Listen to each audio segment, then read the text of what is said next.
Good afternoon, everyone. This is Rooftop Sports, and obviously, all of you are very well aware that this is not my usual studio. This is actually in my freaking car where I'm doing the Mariners play-by-play. Reason I'm doing it is because I have a softball game at 8:45 p.m. PDT, and obviously, I am not going to have enough time.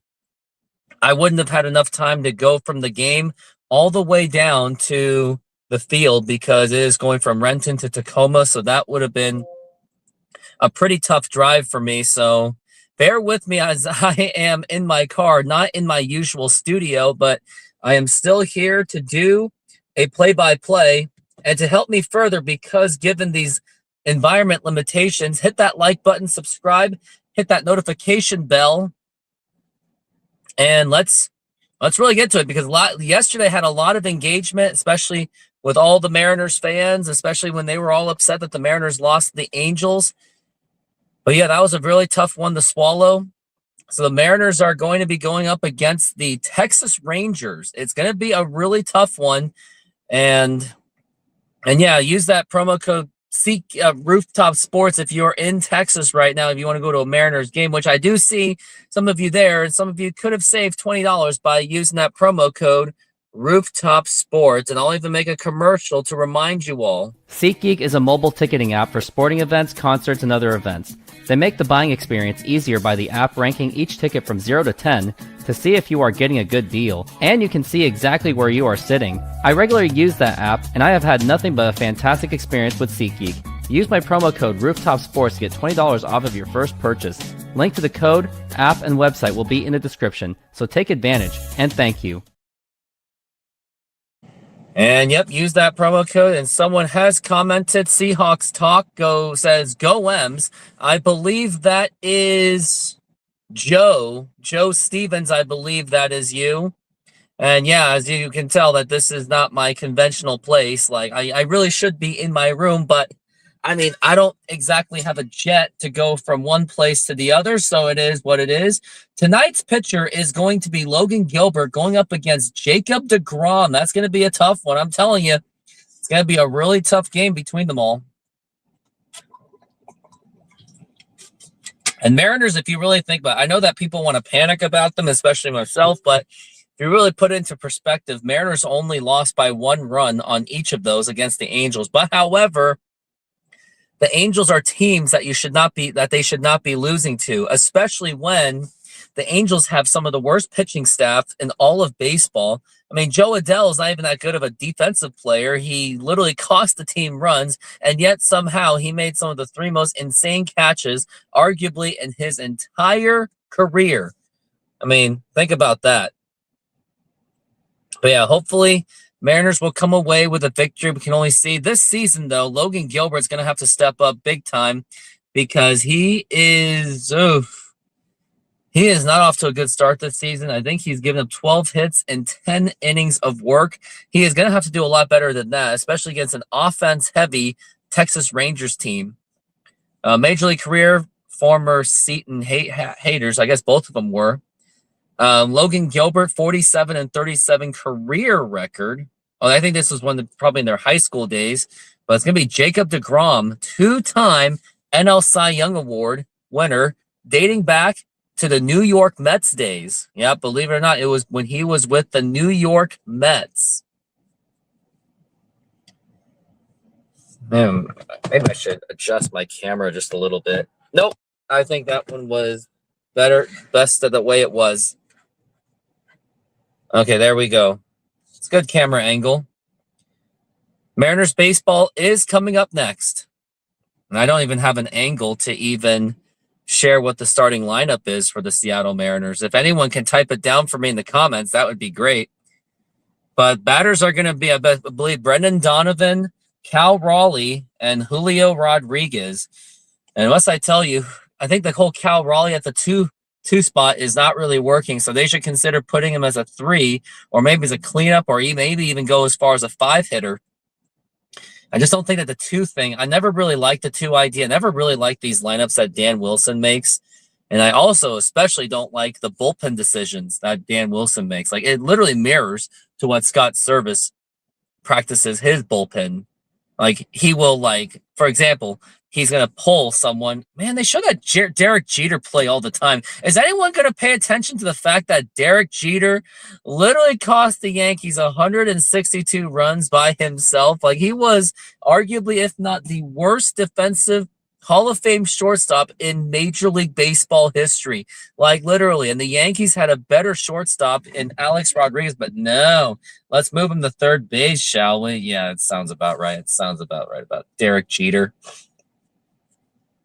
But is Derek Jeter on the ballot? I think it's because he is on the ballot. Or, I don't know. Let me see when Derek Jeter is actually eligible for Major League Baseball Hall of Fame.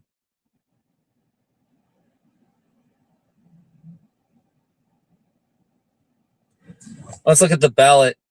Carlos Beltran were the winners. And I wonder who, and A-Rod got 40% of the vote, so he is starting to come around. Now I want to look at 2025.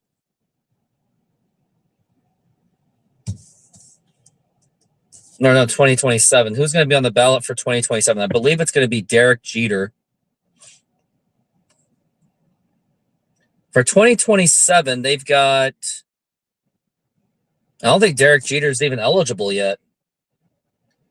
Or did Derek Jeter already win by now? Huh. When did Derek Jeter get in the Hall of Fame? I'm trying to familiarize myself with that. I'm pretty sure he's already won by now. Scott Rowland was only for 2023.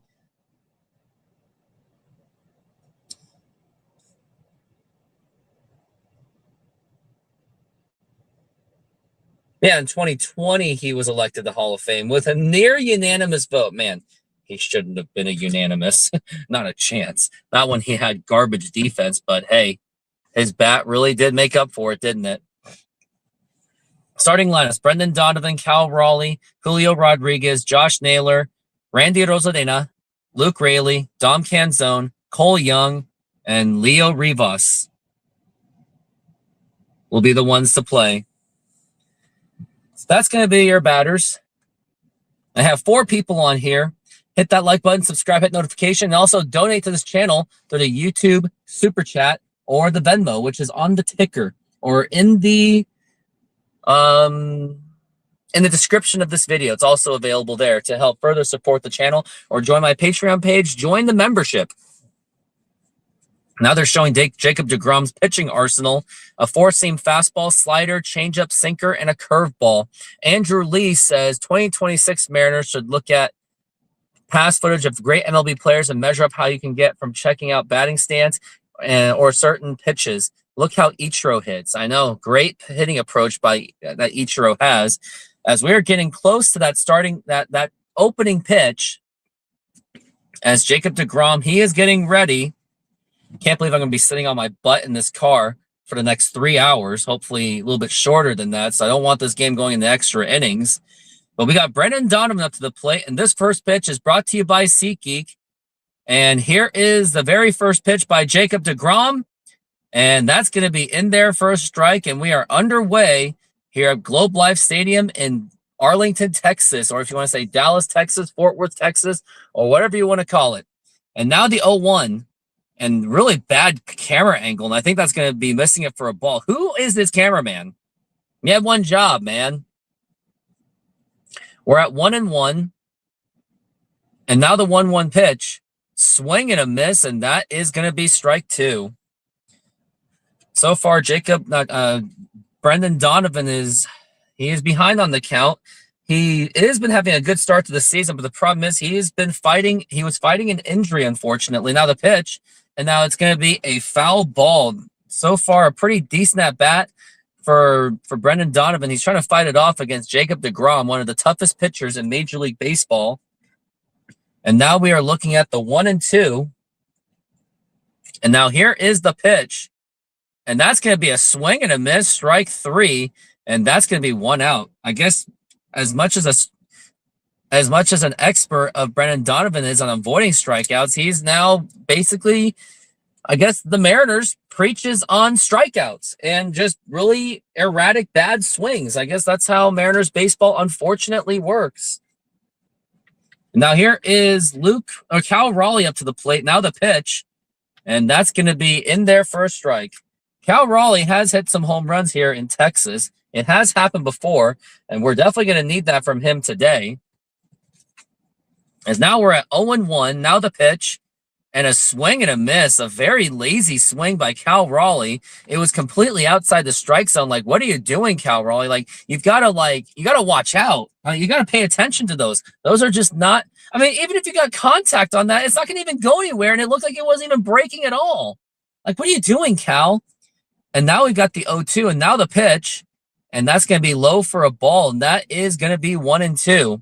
I do want to give a warning, though, that if the game is out of reach and I am getting close to my softball game, I will have to take off as we are at 1-2 for Cal Raleigh.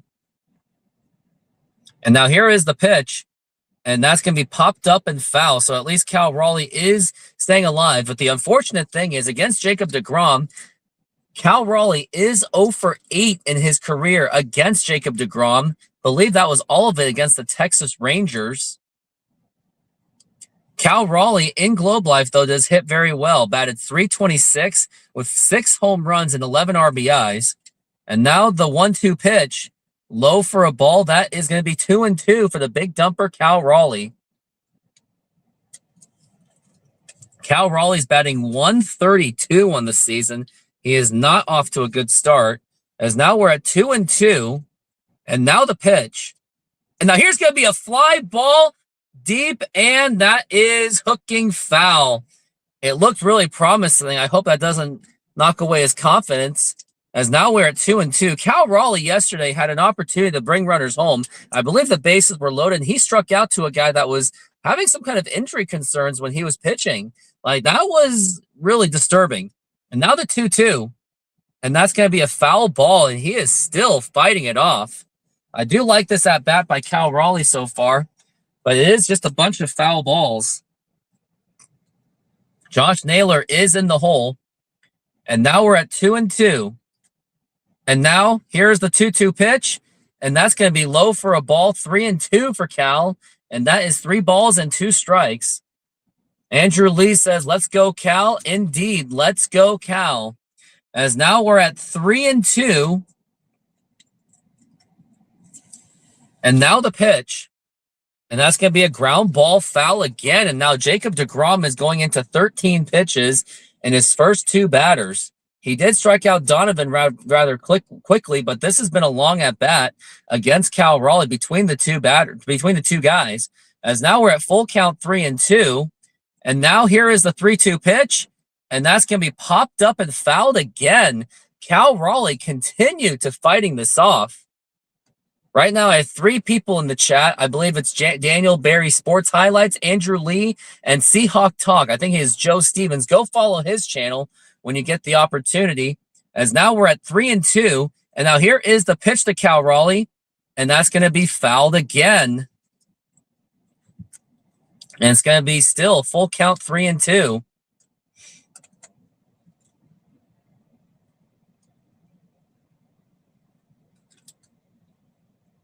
As we're at 3-2.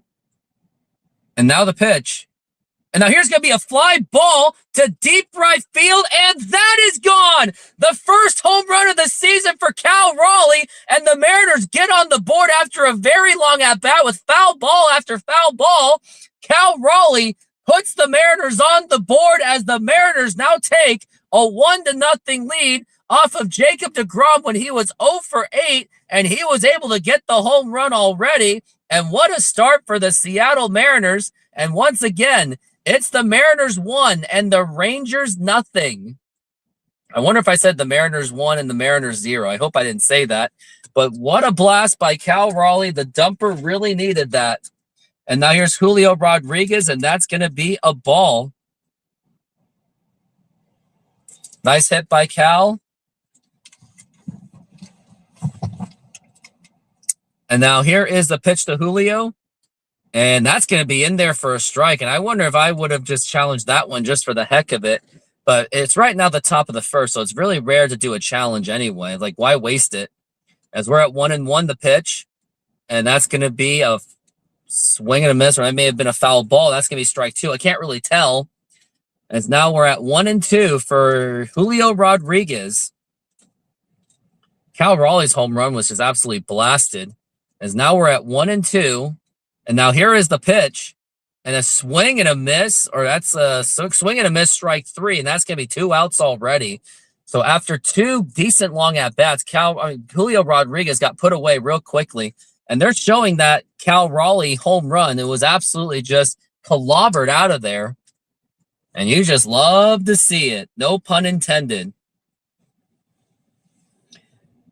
So Josh Naylor is now up to the plate. Jacob deGrom's already at 20 pitches. The pitch. And that's going to be inside for a ball. As we're at 1-0, Josh Naylor does have 2 RBIs. That's like his only highlight as a batter. And now here's the 1-0 pitch. Low for a ball, and that is going to be 2-0.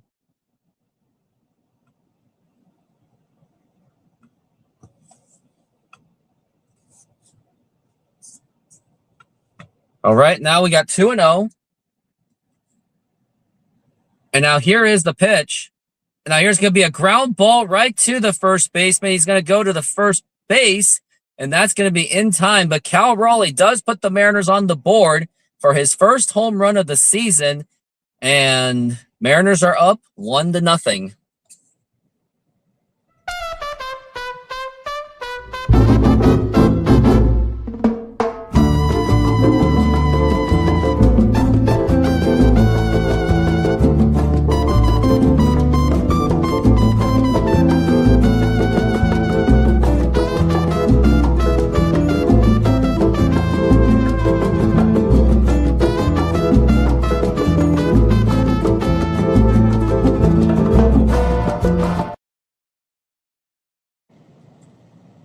Well, go get some tortas out there.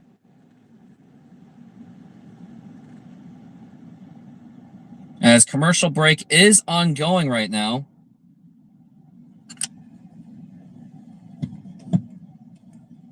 They're showing some commercials of Freddie Freeman, Bryce Harper.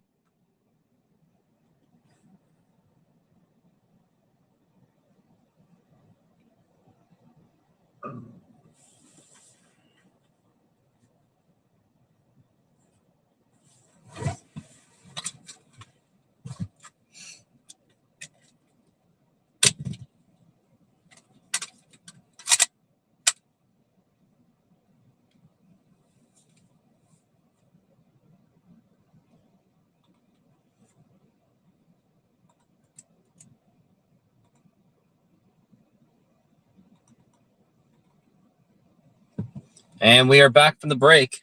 It's going to be Brandon Nimmo, Wyatt Langford, Corey Seager, Jake Berger, Jock Peterson, Evan Carter, Danny Jansen, Josh Smith, and Josh Young, the former All-Star. And Brandon Nimmo's off to a good start, batting .389 with 6 multi-hit games. He was traded from the New York Mets to the Texas Rangers for Marcus Semien. And now here's Brandon Nimmo up to the plate. And now here is the pitch. And that's going to be outside for a ball. That's going to be 1-0 for Brandon Nimmo.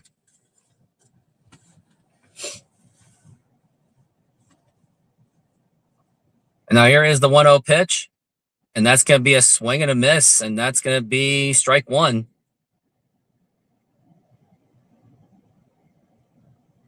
We're at 1-1 for Brandon Nimmo.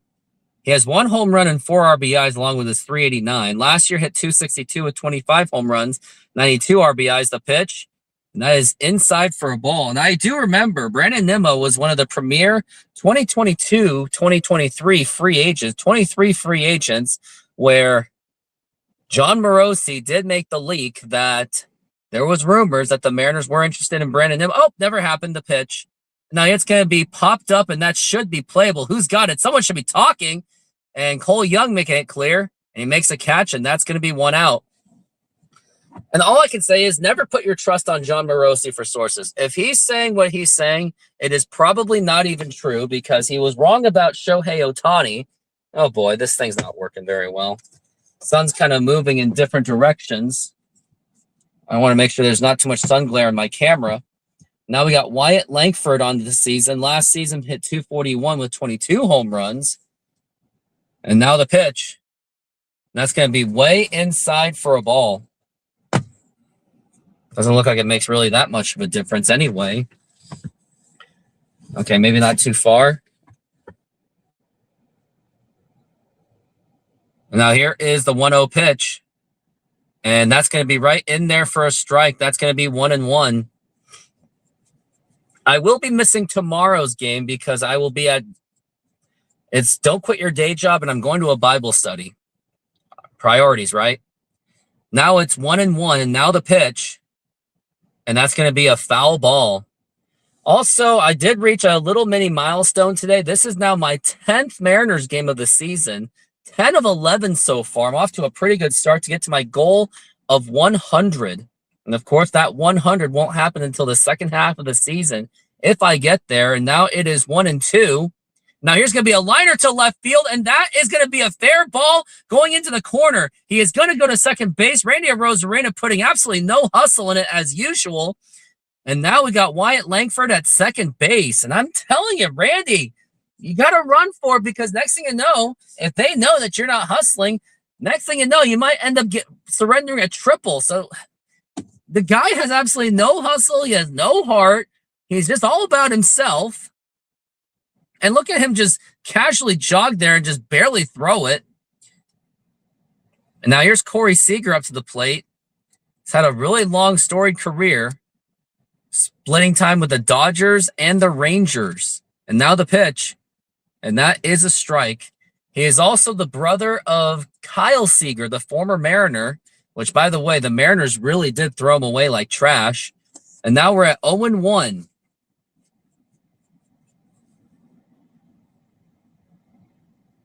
Logan's taking his time, and now the pitch.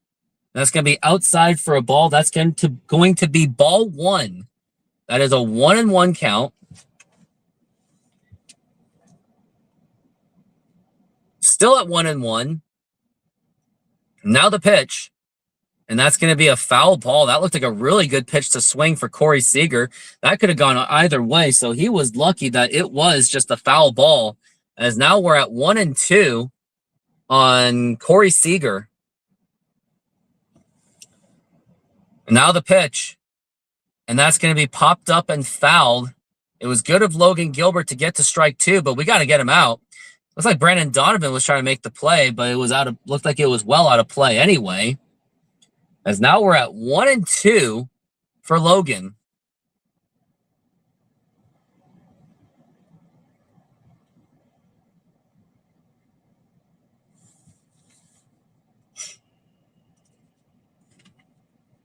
And now the pitch.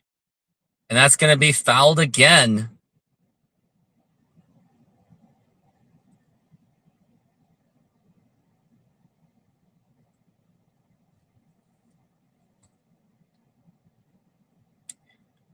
We're at 1-2.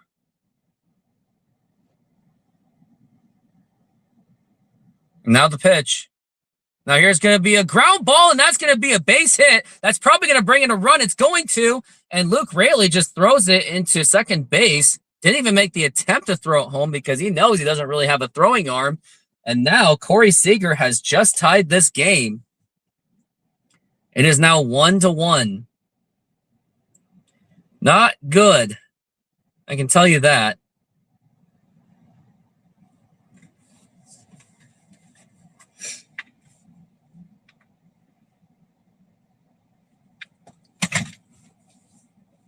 And now we've got Berger up to the plate, and a guy named Berger.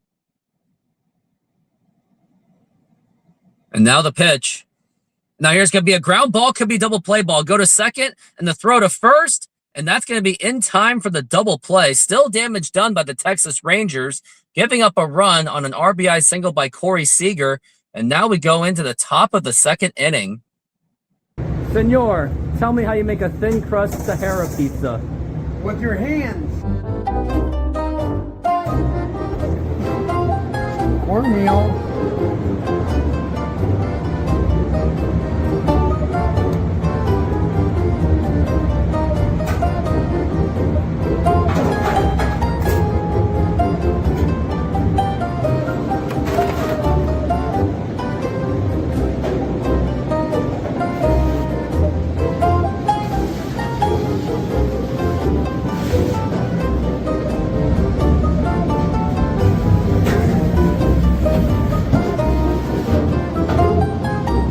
Hello, baseball fans. I'm excited to announce that we are still offering 50% off pizza and 25% off bowling Monday and Tuesdays. Head on over to Snoqualmie Sahara Pizza. This deal will go through May. And that's how you make a Sahara pizza. Beautiful thing.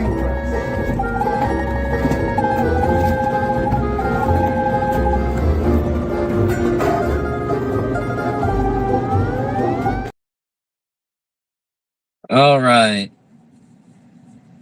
Whew. How many people do I got? I got 6 people on, so pretty good considering that I do a show literally from my car.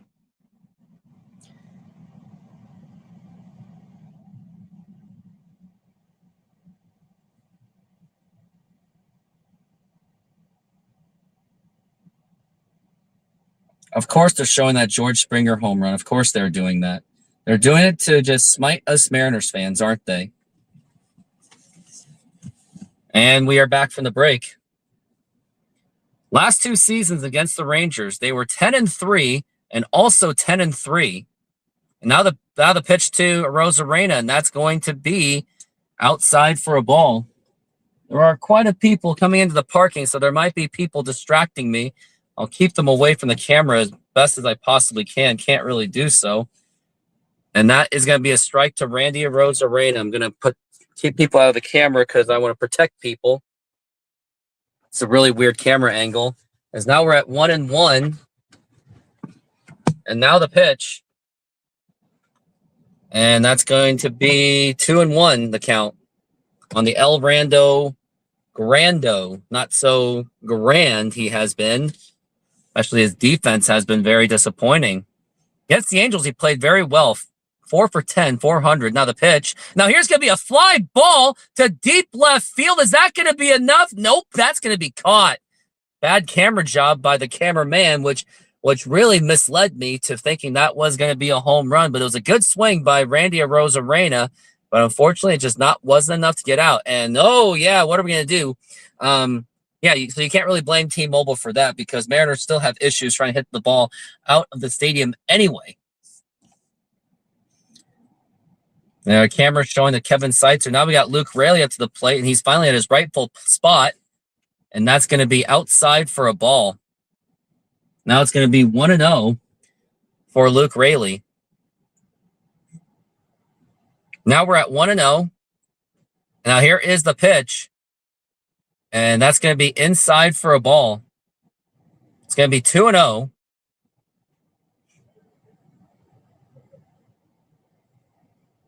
As we're at 2-0. And now here is the pitch. And that's going to be inside for a ball again. It's going to be 3-0. Good at bat for Luke Raley so far. Being patient at the plate. Hasn't swung at anything at all. As we're at 3-0. And I'm calling a red light. Just take the pitch. And the pitch. And that's going to be a strike. Of course it's a strike. Usually when it's 3-0, it's usually rare to get a 4-pitch walk. It really is that rare in Major League Baseball. And now we're at 3-1. And now the pitch. Low for ball 4, take your base. So now we got Luke Raley up to the plate. Or up to the first base. With a 1-out walk. And now it's going to be Dom Canzone up to the plate. He was off to a good start, at least in the first series, but he's been really quiet since. And hopefully he can pick that up and get it going.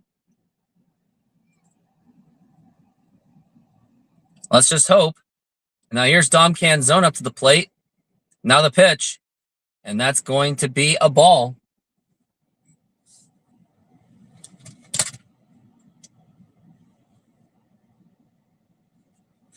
As we're at 0-1.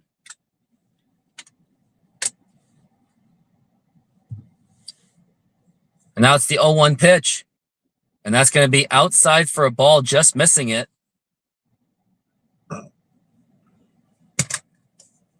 As we are at 1-1.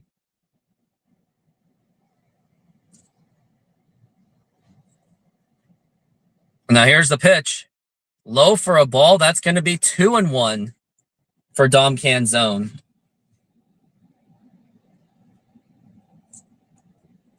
It is 2-1.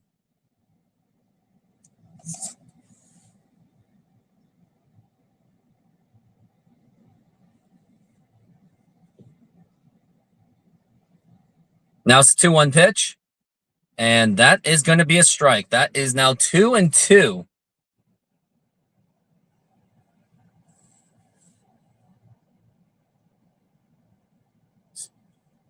We're at 2-2. Home run leaders is Luke Raley, Cole Young, Brennan Donovan, and Dom Canzone. No one would have expected that. Now the pitch. So he's trying to be really efficient with his delivery. Missed my feed for a moment. As we're at 2-2. And now the pitch. Swing and a miss at the dirt, strike 3, and that is going to be 2 outs. A really terrible swing approach by Dom Canzone. Something that he's always good at doing is he always likes to strike out on that dirt usually, which makes him a very volatile hitter. And now we got Cole Young, one of the possible rising stars for the Mariners. One of the possible rising stars. Might be a little too early to indicate that, but he is off to a pretty good start, batting .278, 2 home runs, and 8 RBIs. Now the pitch. Now here's going to be a foul ball. That looks good for a moment. That looked like a pretty good swing, but it just got off of it. Now we're at 0-1. RBI leaders this season, Cole Young with 8 RBIs. And Cal Raleigh with 5, along with Luke Raley 6. Now it's the 0-1. Now the pitch. And that's going to be missing it for a ball. I wonder if they're going to challenge that. Well, why would you do it on 2 outs anyway, I guess? As we're at 1-1.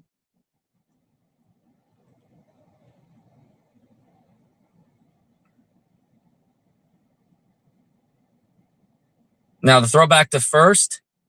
And that should be not in time. We're at 1-1. Cole Young is working on a 1-1. Yesterday, he had a 3-run home run. Only Seattle man to hit a home run in the last 6 games. Now the pitch. And that's going to be a ball and go to second base. And Luke Raley is out of there. He was out by an absolute mile. Nothing to challenge there. And that's going to retire the side. I wouldn't have had Luke Raley doing that personally. Just wasted. We're making half pineapple, half tiki with barbecue chicken. You put the garlic.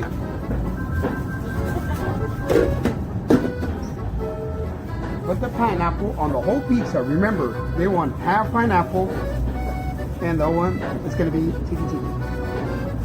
Tiki with pineapple, garlic, feta cheese, artichoke hearts,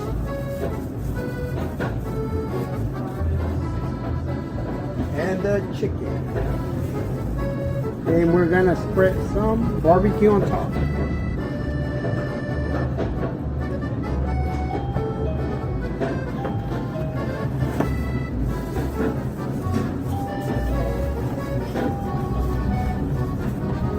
And it's ready. Put it on the oven. Let it run. Hello, baseball fans. I'm excited to announce that we are still offering 50% off pizza and 25% off bowling Monday and Tuesdays. Head on over to Snoqualmie Sahara Pizza. This deal will go through May. Yep, take advantage of it. Today is Tuesday, and it's not going through May. This is an all-year thing. So if you just happen to come across this YouTube channel and you just happen to be close to Snoqualmie, or if you would like, or if you're willing to drive there, this is your opportunity to get a pretty good deal on that pizza. Don't waste it. Commercial break is still ongoing.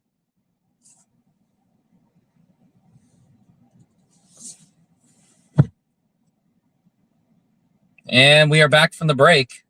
They're showing Brad Adam. He's been a long time one of the Mariners side reporters. He's been there for as long as we can remember.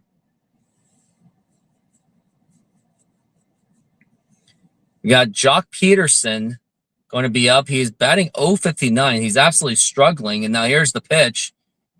And that's going to be just missing it for a ball. That's going to be ball 1, 1-0.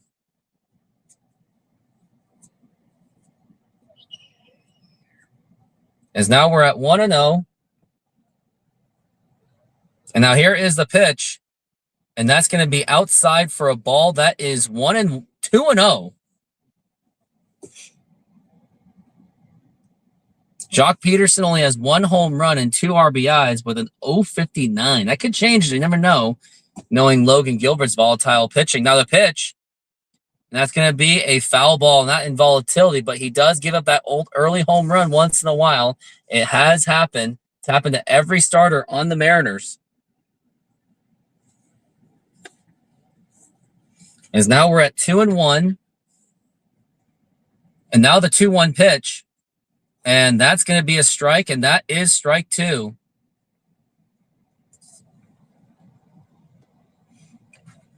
As now we're at 2-2. And now the 2-2 pitch. It's going to be low for a ball, 3-2 for Logan Gilbert.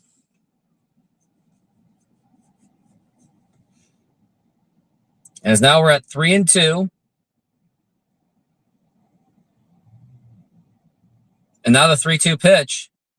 Now here's going to be a fly ball to deep left field, but not deep enough. And Randy Arozarena makes the catch, and that is going to be 1 out.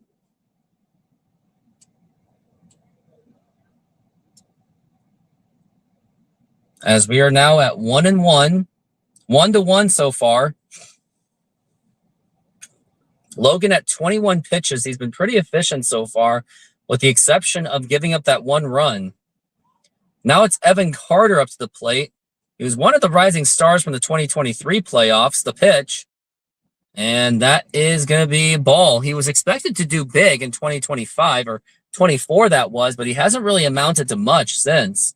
Career versus Logan Gilbert, he is 1 for 12. Now here is the pitch. And that's going to be just missing it for a ball. It's going to be 2-0. I guess Cal Raleigh's like, why waste it?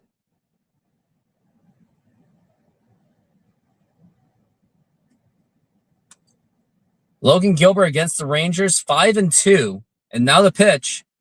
And that's a strike this time. As we are now at 2-1 for Logan.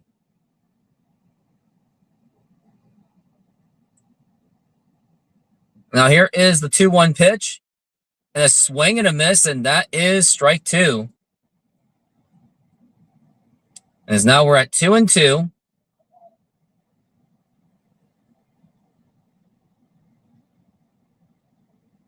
As now we're at 2-2. Now the pitch. Now here's going to be, it's going to be a foul ball.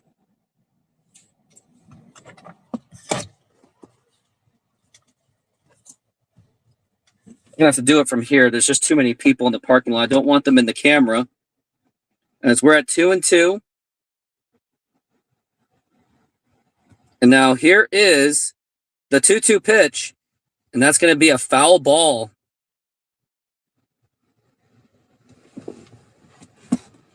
We're at 2-2. For Evan Carter, he is barely just above average of a hitter. WRC plus of 107. Against righties, he does do very well. Against lefties, he is an absolute disaster. As we're at 2-2 for Evan Carter. And now the pitch. And check swing, did he go? He did not, and that's going to be 3-2. Man, there's just so many people in the parking lot. It's like, go do your thing and then just go to the field. Softball. Now we're at 3-2, and now the pitch. Now it's going to be a ground ball right to Naylor. Logan's going to have to get there, and he does, and that's going to be 2 outs. No, it's just that there's people in the parking lot. I can't blame them, but it's kind of like, what are you guys doing in the parking lot for so long? It's like, just go to the field. Like, what benefits you more for just hanging out in the parking lot? Like, it's not a place of tailgating. It's like it's like, just go to the baseball field. Shoo. Now I can bring this back.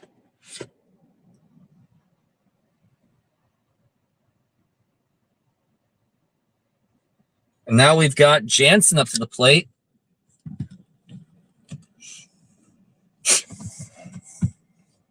And now the pitch.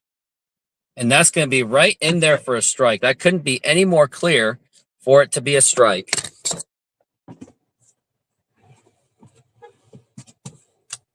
As we're at 0-1. And now here's the pitch. And that's going to be up high for a ball. It's just that there's so many people in the parking lot. It's like, go get your stuff, but no socializing. I know it's a personal problem. As we're at 1-1. And now the pitch. Now here's going to be a ground ball foul. And they're finally gone. Finally. But the sun is just absolutely intensifying. That's why you're getting a lot of glare. So, I mean, it's an environment that I really just cannot control. Like, there's really not much I can do about it. Unless I maybe move cars or something. As we are at 1-2. And now the 1-2 pitch. And that's going to be low for a ball. 2-2 for Logan.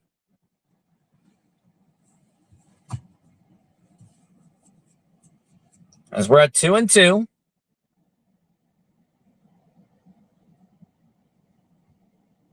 And now here is the pitch. Up high for a ball. 3-2. We're now at the bottom of the second inning. Logan's trying to get a 1-2-3 inning. We would hope. Now it's 3-2. And now the 3-2 pitch. Now here's going to be a liner, and Julio's going to make the catch. And that will retire the side. That is going to be a 1-2-3 inning. And we are going to go into the top of the third inning. I got to play something that's at least a minute. Senor, tell me how you make a thin crust Sahara pizza. With your hands. Cornmeal.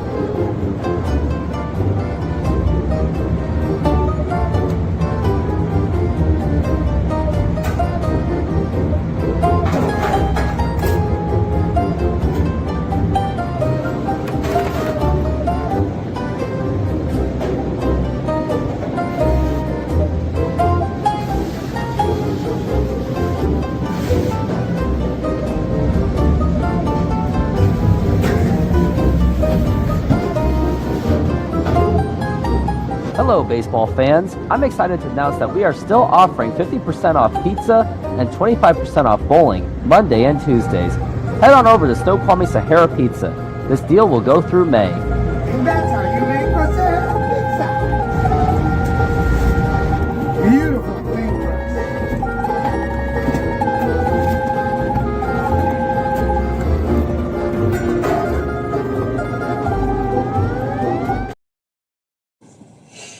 Of course, they're showing Eugenio Suarez. It's like, so they show George Springer hitting a home run against the Mariners, and then they're reminding us that Eugenio Suarez went to the Reds. It's not Eugenio Suarez's fault. It's the Mariners ownership that just refuses to pay up just a little bit. Not even asking for like a whole tank of whatever. It's just a little bit. But no, they won't do it because they refuse. They're afraid of spending the money, and they always will be. But they'll spend it on bad players. And we are back from the break, and we got Jay Buhner up on the booth. He'll have some input. Not that I could hear what he's saying, because I did mute the game from my MLB. And we got Cole Young. He is still up to bat because, the Mariners, Luke Raley tried to go for a stolen base, and that didn't really work out.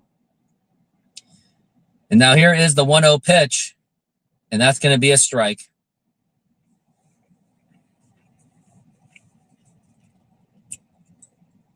Eating some chicken because I need to get some fuel before I get ready for the game.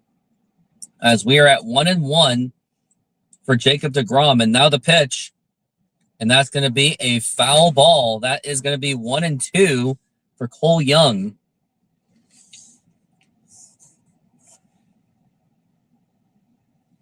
Got 5 people on the channel. Hit that like button, subscribe, notification, and donate to the channel. To help further support Rooftop Sports, the pitch. And now here's going to be a blooper, and nope, that's going to go right to the second. That's going to go to Corey Seager, and that is going to be 1 out. Leo Rivas should be up to the plate, and honestly, I don't like that they're pampering J.P. Crawford. I think he really needs to play full-time because I don't think Leo Rivas is a full-time player. You cannot use him as a full-time. He's just not meant to be a full-time player right now. And now the pitch. And that's going to be in there for a strike. Leo Rivas not off to a good start, batting 161, but he did drive him to 2 runs yesterday against the Angels. Now the pitch up high for a ball, way up high. And that's going to be 1-1. He has 3 RBIs so far. As we're at 1-1. And now the pitch. Swing and a miss, and that is going to be strike 2. Yeah, Rivas cannot play full-time. They got to make him just a part-time player. Like, full-time is just not going to do it. Because he's batting 161. DeGrom is at 49 pitches. That's the only positive going so far in this game. As now we're at 1-2 for Rivas, and now the pitch. And way up high for a ball. That's going to be 2-2 for Leo Rivas. Leo Rivas was one of the contributors for the 2025 Mariners season with that home run against the St. Louis Cardinals. And now the 2-2 pitch. And that is going to be up high for a ball 3. And he also drove in the tying run in the American League Division Series in Game 5. As now we're at 3-2 for Leo Rivas. And now the 3-2 pitch. And that's going to be strike 3 called, and I think he's going to challenge that. He feels that it should be a ball, but I have a feeling it's going to hit one of those hairline ones. Mariners have got to be the leaders in baseball in lost challenges. Yep, that's a strike. I knew it. It was right by the hair. And that's going to be strike 3. It's going to be 2 outs, and that's a wasted challenge right there.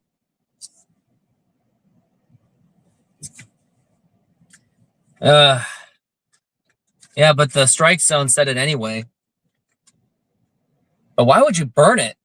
Now the pitch to Donovan, and that's going to be a strike.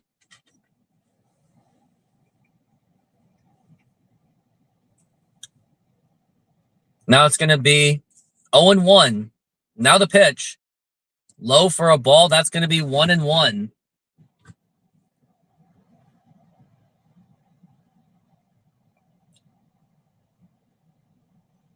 As now we're at 1-1 for Donovan. Now the pitch. Way out, a little bit outside, and that's going to be a ball 2-1. Cal Raleigh will be on deck. He will be the next batter if Donovan can prolong this inning. Does well against the righties. Now the pitch. And that's going to be a foul ball that could be playable. It is, and that's going to be Josh Young. And he makes the catch, and that's going to be retiring the side. And now we're going to go into the next inning. It is going to be 1-1 still.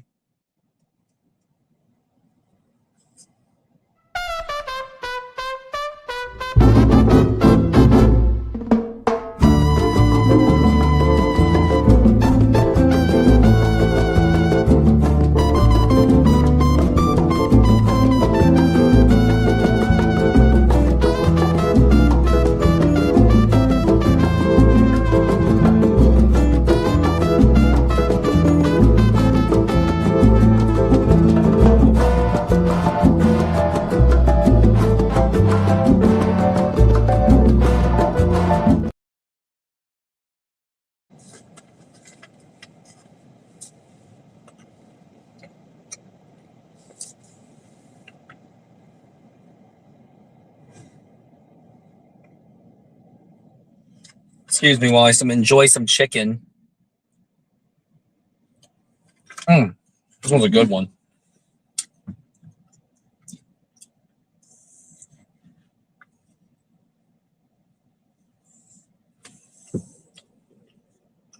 Now sizzling at Apollo Mediterranean Greek Food. Come enjoy our flat-top grilled Greek chicken and beef, Slovaki tender, juicy and bursting with Mediterranean flavor, served with savory yellow rice, fresh daily cut veggies for our crisp salads, homemade hummus, plus warm pita, and our signature tzatziki, perfect for a fresh filling meal made with care.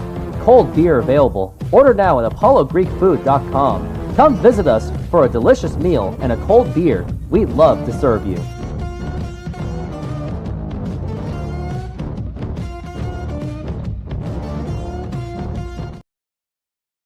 We are back from the break. Logan Gilbert's been very efficient today, with the exception of giving up that run. Now here is the pitch. It's going to be to Smith. And that's going to be up high for a ball. We are now in the bottom of the third inning. We are a third of a way for this game to end, as we're at 1-0.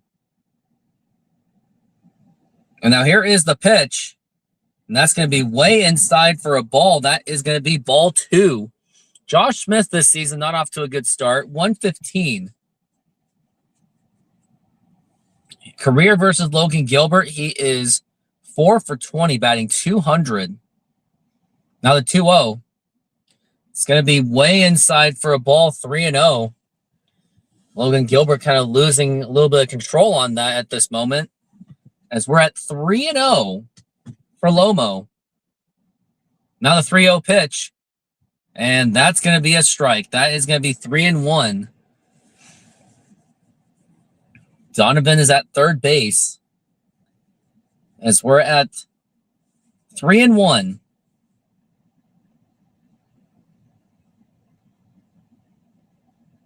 Now the 3-1 pitch, and that's going to be strike 2. Way to fight off a 3-0 count and now make it a 3-2 count. As now we're at 3-2. And now the pitch. And that's going to be a fly ball to left field, but a Rosarena is going to be there. And he makes the catch, and that is going to be 1 out. Next is going to be Josh Young up to the plate, the former All-Star for the Texas Rangers.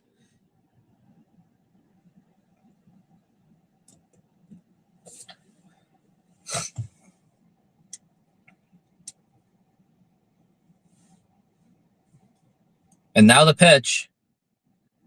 And that's going to be low for a ball.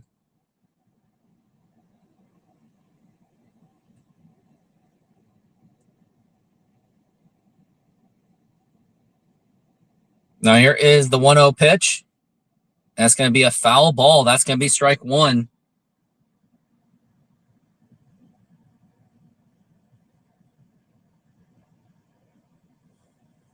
Wyatt Langford will be on deck. Now it's 1-1. He is 0 for 14 against Gilbert. The pitch, swing and a miss, strike 2. And looks like Cal Raleigh is shaken up at the moment. I wonder where that hit him. And I hope he's okay. And it gets bad when Dan Wilson's coming out, that you know that is a concern. As now we're at 1-2. Hopefully Cal Raleigh's okay. I wonder what they're saying about him right now. Driver backup catcher, is that got a big piece of Cal off the upper inner thigh. It's going to take a lot to get that out. Yeah, you would think that Cal Raleigh's going to stay. You would hope. And hopefully he does. Mariners cannot afford to lose him for the game. They just cannot afford it.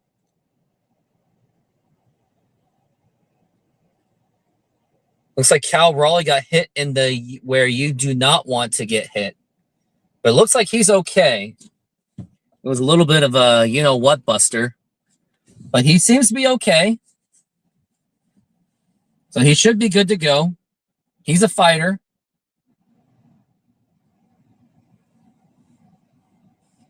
So now that brings us to 1-2 for the big dumper, or for Josh Young. And now here is the 1-2 pitch. Low for a ball. That is going to be 2-2.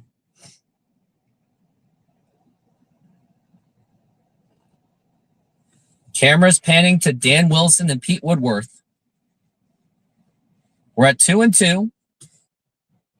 And now the pitch. That's going to be a foul ball. That's going to be still 2-2.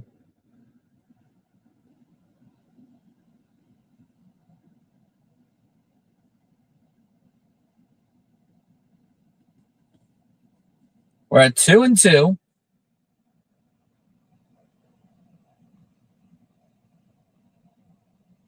And now the pitch. That's going to be popped up and fouled. That's still remaining at 2-2 for Josh Young.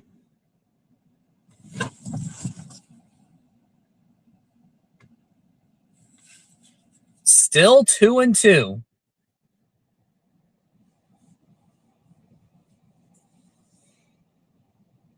Now the 2-2. Low for a ball. That's going to be 3-2, the full count.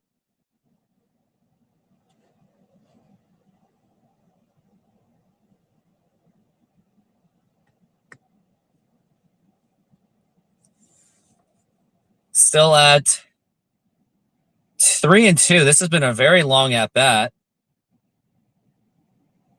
Now the 3-2 pitch. And now here's going to be a ground ball, diving stop. Donovan goes from his knees and throw to first. And is he out? And I think that is going to be 2 outs. And what a play by Donovan. Able to throw it literally from his knees. It was bouncing, and it got to first base barely in time. And I think they're going to, oh my gosh, I think they're going to challenge it. It was so close. It was a nice drip, like a really screamer. Donovan had to throw it all the way from his knees. And Josh Naylor barely scooped it up. And they're going to challenge it.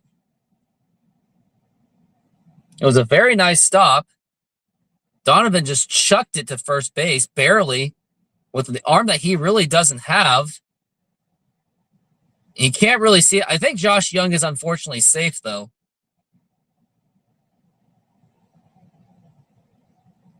Yep, he is safe. It was a very easy call, very easy challenge for the Texas Rangers in retrospect.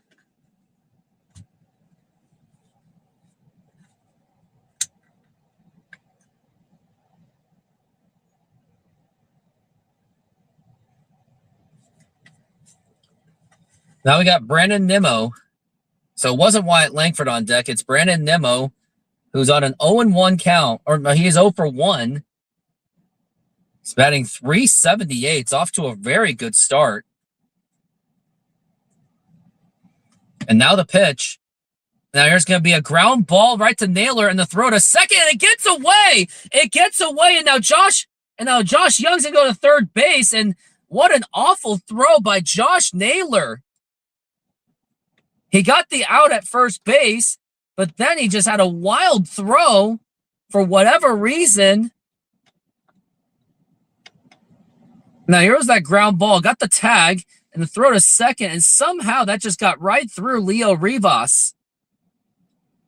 It was a good stop by Josh Naylor, but then just a very careless throw because Josh Young was in the way, but still no excuse. And also, Leo Rivas wasn't exactly in the most best position either. So you got to put that on both of them. Leo Rivas for not being in the best position, and Josh Naylor with an absolutely atrocious throw.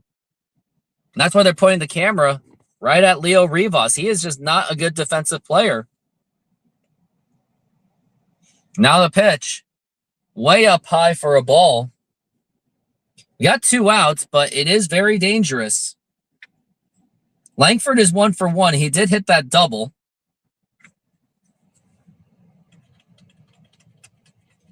So now we're at 1-1. Now the pitch.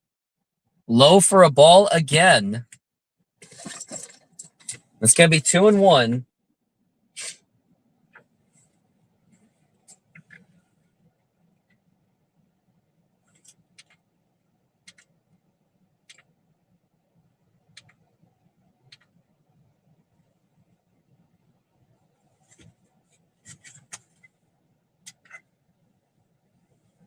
Now we're still at 2-1.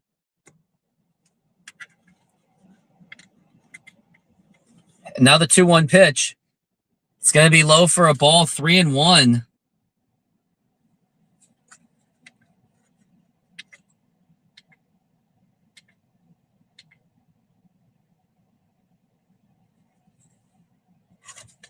We're at 3-1.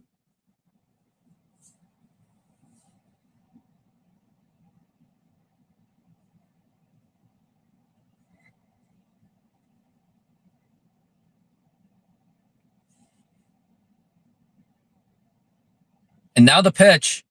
Now here's going to be a ground ball right to Cole Young. Throw to first, and that's going to be in time. The Mariners do get themselves out of a jam that was very self-inflicted by Josh Naylor and Leo Rivas. And now we will go into the break. Needed that one badly. Try our delicious burgers today. Satisfy your cravings with our mouth-watering burgers. Double cheeseburger with classic double beef patties with melted cheese, lettuce, tomatoes, onion and house sauce, a fresh, flavorful delight. Double bacon cheeseburger, crispy bacon, fried onions, barbecue sauce, and double cheese. Double guacamole bacon burger, double cheese, crispy bacon, guacamole, lettuce, tomatoes, onions, and our special house sauce. Pair any burger with fries with an ice-cold drink for the perfect meal. Come down and taste the difference. You can only find these burgers at our Snoqualmie Mexican food truck.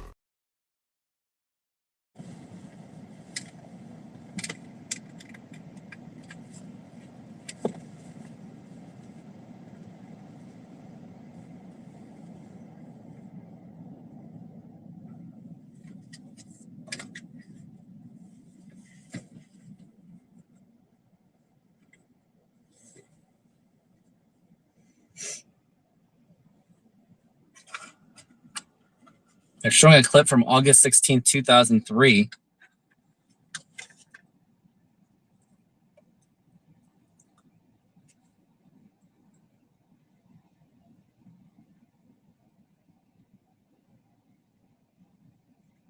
How embarrassing.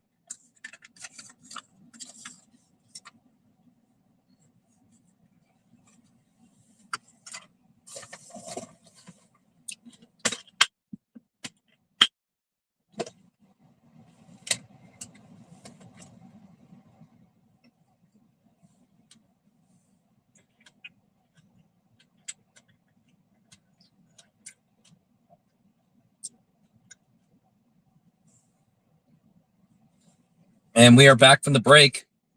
Now here's Cal Raleigh, and that's going to be low for a ball.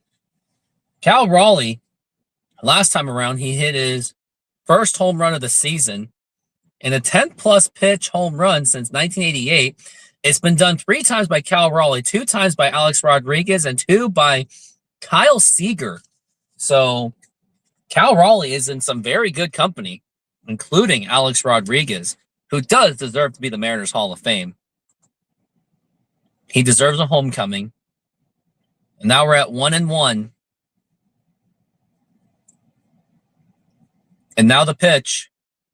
Now here's going to be a fly ball to deep left field, but not deep enough. And he makes the catch, and that is going to be 1 out. Cal Raleigh's been making some really good hits. It's just, they're just not leaving the yard, with the exception of that home run.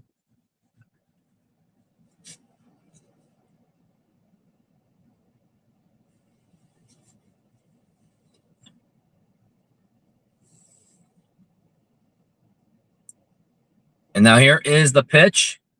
Low for a ball. Jacob deGrom, by the way, lowest career ERA since 1920, belongs to him, along with the other lowest being Clayton Kershaw. Now here's Julio Rodriguez up to the plate. Now the pitch. And that's going to be a foul ball. That's going to be strike 1.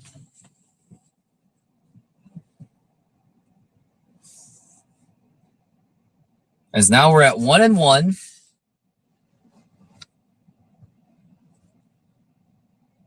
Now the pitch. Now here's going to be a ground ball right to Josh Young. Throw to first. And that gets off the glove. And I think that's going to be an error. going against Josh Young, and Julio Rodriguez will get on first base on an error committed by Josh Young. That's got to be an error. I don't think that's an infield base hit.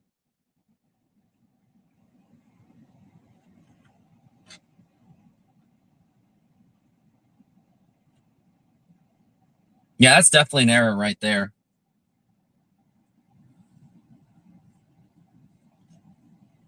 So we got Julio to first base. I would go for the steal, especially with Josh Naylor up, so that way he can bring you home. Now the pitch. And now here's going to be a fly ball to left field, but nothing doing, and he makes the catch right on the first pitch, and Julio has to go back.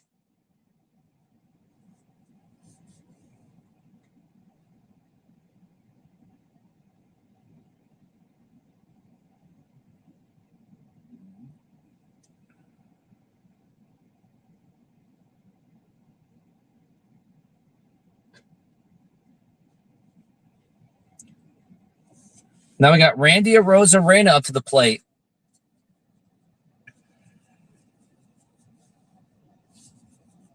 And now the pitch. And a swing and a miss, and that is going to be strike one. Mariners have really got to get some offense going because they've only scored one run, and it's clearly not going to be enough against this high-powered Texas Rangers offense, as we're at 0-1 for Randy Arozarena. Now the pitch. What swing was that? Like, do you know that was like way outside the plate? It was clearly going to be out, and you're still swinging at it. This is why I don't like you that much, Randy Arozarena. As now we're at 0-2. Now the pitch. And that's going to be swing and a miss, strike three. And that's going to retire the side.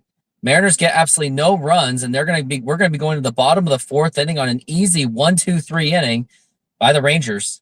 Taco lovers, this one's for you. Come enjoy tacos auténticos at Snoqualmie Mexican food truck, packed with flavor, made with love, and always fresh.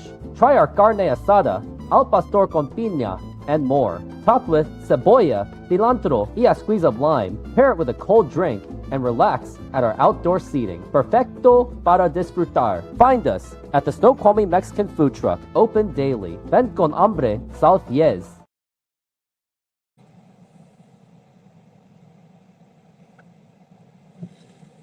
RPG says, what we need at the deadline, right fielder, DH, left field, and bullpen, and third base. Ugh. Try our hand-breaded chicken tenders, perfectly seasoned and served with a choice of sides, golden fries, fluffy biscuits, homemade mashed potatoes, creamy mac and cheese, fresh side salad, fresh coleslaw, plus enjoy a dipping sauce on the side. Come in and treat yourself to the best comfort food around. Visit us today and satisfy your cravings. I should make that one longer.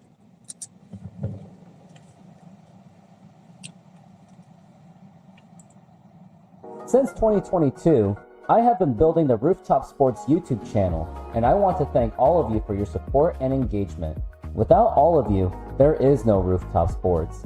Now, if you would like to take your support to the next level, join my exclusive YouTube membership program for just $5 a month.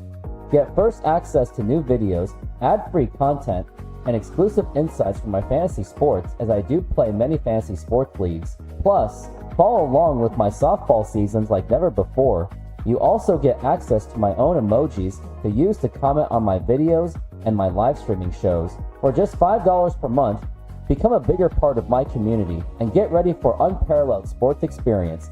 Let's do this. We're back from the break, and that is going to be a strike one to Corey Seager with an RBI single last time around. And now we're at 0-1 for Corey. Now here is the pitch. And a swing and a miss.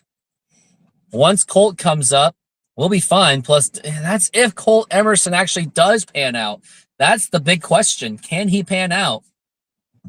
As we're at 0-2, the pitch. And here's going to be a ground ball right to Josh Naylor that's tossed over the first. That's going to be in time, and that is going to be one out.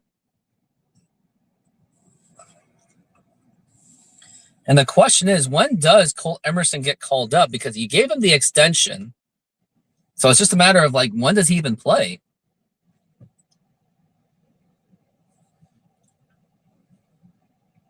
Now we got Berger up to the plate. He's batting .316 with 2 home runs and 6 RBIs. That's Jake Berger, big guy. And now the pitch. And that's going to be a strike. He's got that Bucky Jacobson looking stance. The corresponding move has to be DFA or release Leo. And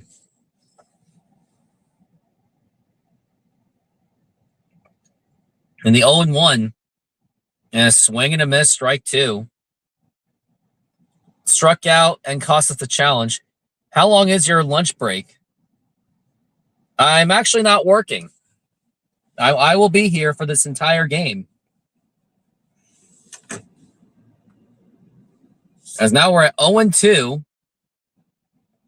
Now here is the pitch. Swing and a miss, strike 3, and that's going to be 2 away. That was a nice pitch by Logan Gilbert. He's at 61 pitches, though. So he is getting up there. So I don't know if he's definitely not on pace to get a complete game. Unless he gets out of these next 2 innings really, really quickly. And it cannot be strikeouts. It would have to be like poking pop-ups and grounders in like 1 or 2 pitches each. Now we got Jock Peterson, now the pitch. And that's going to be a swing and a miss, and that is strike 1. It is 1-1 for anyone that is wondering.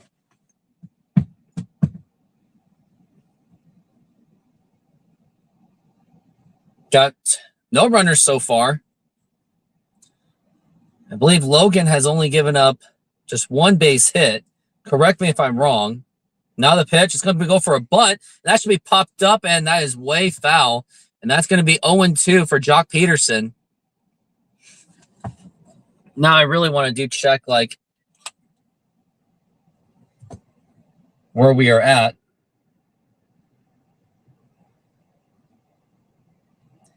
As we're at 0-2. Now the pitch.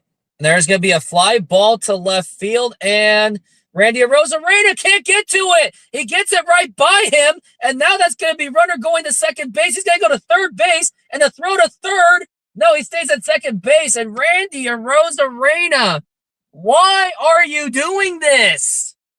Why are you such a horrible defender? You're literally the single-handed reason why the Mariners have lost more games more than they have won. It was a very lazy attempt to go for the catch to begin with. Texas Rangers has 3 hits so far. I'm in my car because I have a softball game at the end of this Mariners game, so I wouldn't have had time to drive from my home all the way to the game, so that's why. And here's Evan Carter, the pitch, and that's going to be a strike. Yeah, Randy could be a great designated hitter, or maybe teach him how to play first base. Mariners have lost 4 of their last 5 games. Now the 0-1. And that's going to be popped up, and that should do it for this inning. Julio is there, and he makes the catch, and that is going to retire the side. But it's still in my brain that Randy Arozarena is that atrocious of a defender. He just cannot make good plays at all. He never will. My point is it's across all Seattle sports. It's this idea, like people pleading 3-4 years ago to bring back Ichiro. When Ichiro's like 93 years old. I'm like, no, I do not want to bring back Ichiro. Like Griffey when he's got a walker out there and he gives you a single every 60 games. Like the list goes on and on. Like people crying, like Haniger comes back and you think that we just signed a Hall of Famer. Like he was injured all of last year. He's like 33 years old. We trade for him, give up on Robbie Ray, which whatever.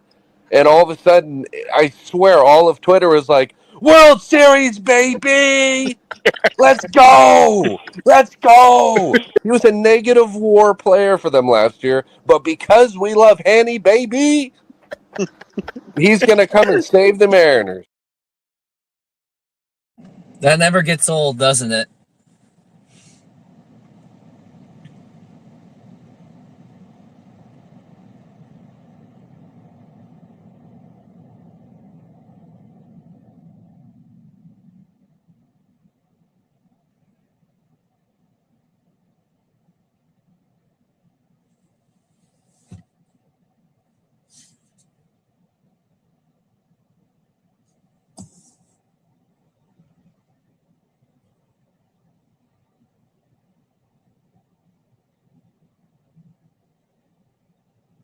And we are back from the break.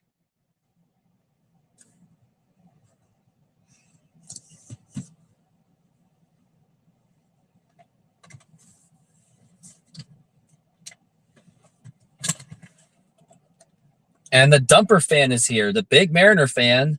And now the pitch to Rayleigh. Now here's going to be a ground ball right to second base, throw over the first, and that's going to be in time for out number 1.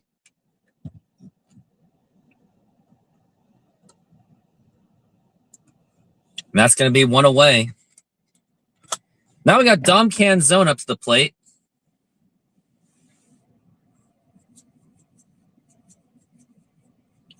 He is 0 for 1 with a strikeout right at the dirt, literally. And now here is the pitch. And that is going to be strike 1. Canzone's really got to get it going. He's now batting just .250. And now the pitch. Now it's going to be a foul ball. Yep, score is still tied up at the moment. It is still 1-1. As now we're at 0-2 for Dom Canzone. And now the 0-2 pitch. Now here's going to be a ground ball, and that's going to be right to first base. And Canzone's, he's looking like he's thriving in pain right now. And that's going to be 1 out, or 2 outs. But I wonder what Canzone is up to. It looks like it fouled off of his foot. But I wonder if he's in pain. So it's still 1 out. But I really hope that Canzone's okay. We don't want him to get hurt. As now we're at 0-2. He's fine. Now the 0-2 pitch. Low for a ball. That's going to be 1-2.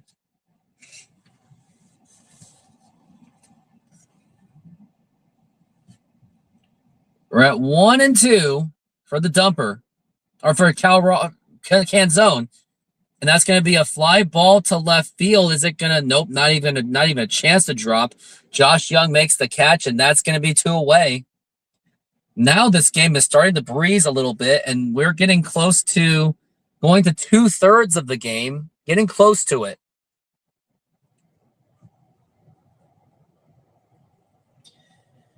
Right now, it's Cole Young up to the plate. Now his batting average is starting to dip. He is at .270 right now with 2 home runs and 8 RBIs. Could really use a big hit here, but you can't expect him to hit home runs every single time. But I would definitely go for it, especially with 2 outs, especially with the bottom of the lineup. 1-0 for Cole Young. And now the pitch. And that's going to be outside for a ball, 2-0. You like that patience out of Cole Young so far in this season. Now we're at 2-0. And now the pitch. And a swing and a miss. And that is going to be 2-1 for Cole Young. Hits leaders this season. He is tied with 10, along with Randy Arozarena and Brendan Donovan. We're at 2-1, and now the pitch. And check swing, did he go? Looks like he did not go. That's going to be 3-1.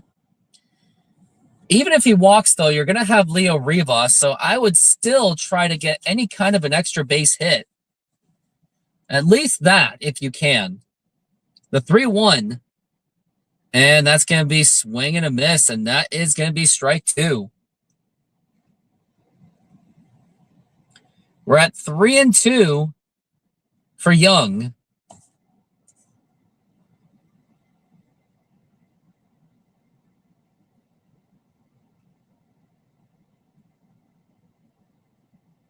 And now the 3-2 pitch. And a swing and a miss, strike 3. And that's going to retire the side. Another easy 1-2-3 inning for the Texas Rangers. And we're going to go to the bottom of the 5th inning. It is still deadlocked at 1-1. The 0-2 pitch. You gotta love these guys. I mean, he literally just swing.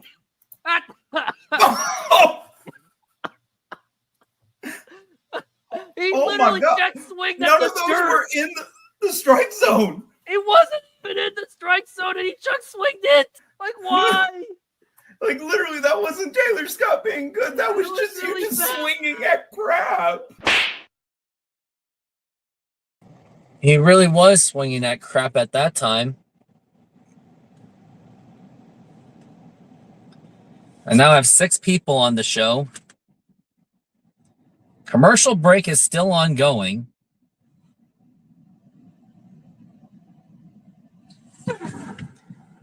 Weather's really nice outside. It is just downright gorgeous. 74 degrees. Who would have thought?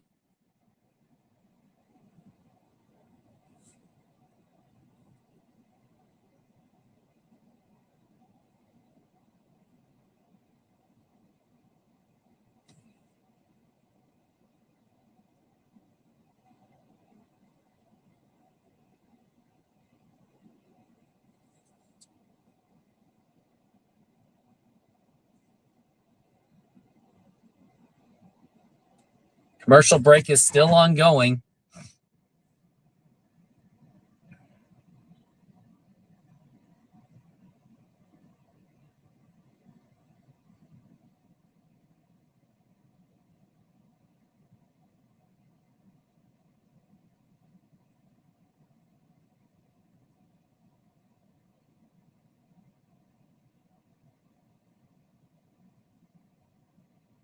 Now we're at 1-1, or we're back from the break.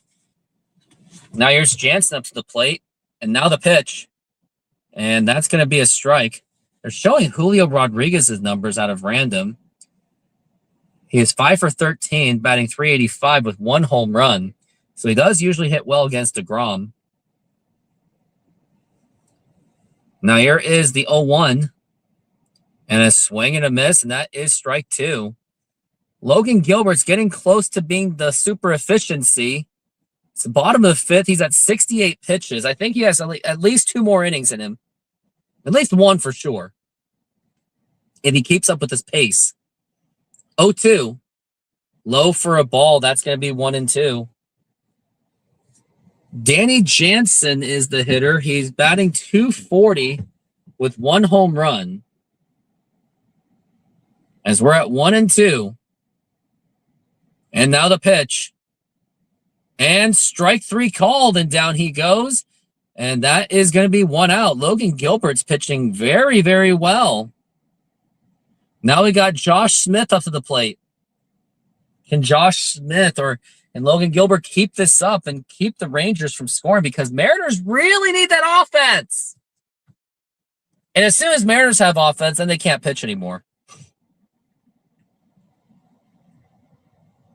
Now here's Smith. Now here is the pitch. And that's going to be right in there for a strike. Smith is 0 for 1.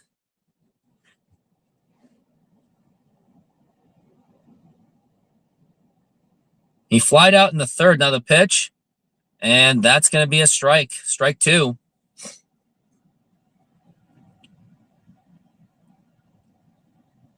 Got 72 pitches so far for Gilbert. Hopefully he can keep that limiting. As we're at 0-2, and now the pitch. Swing and a miss, hits the dirt. But it doesn't matter. It's going to be strike 3, and that's going to be 2 strikeouts in a row for Logan Gilbert. Gaylord Perry's moonshot. Huh. On July 20th, 1969, Perry starts versus the Dodgers. Apollo 11 touches down to the moon. Perry hits third MLB home run in the third inning. Wow. It's a very unique thing. Gaylord Perry was also the former Mariner who is most notorious for his spitballs.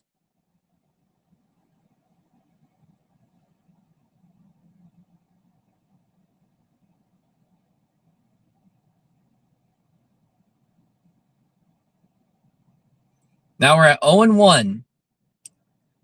And now the pitch.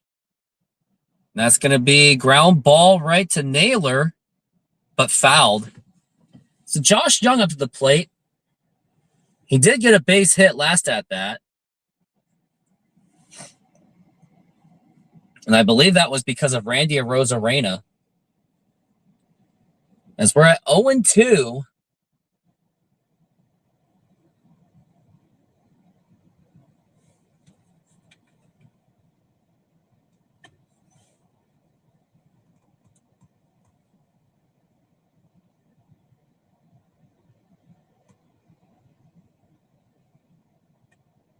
And now here is the 0-2 pitch.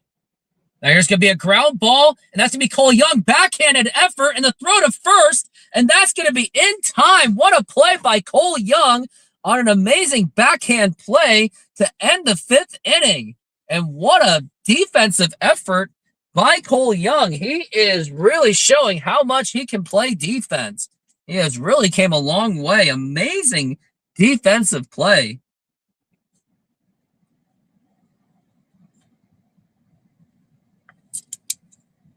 Senor, tell me how you make a thin crust Sahara pizza. With your hands.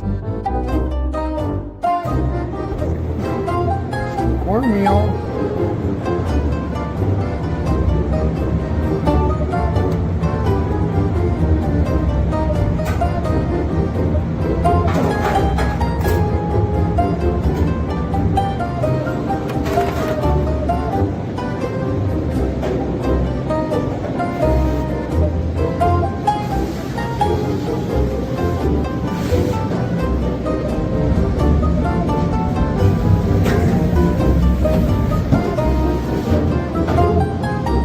Hello, baseball fans. I'm excited to announce that we are still offering 50% off pizza and 25% off bowling Monday and Tuesdays. Head on over to Snoqualmie Sahara Pizza. This deal will go through May. And that's how you make a Sahara pizza. Beautiful thing.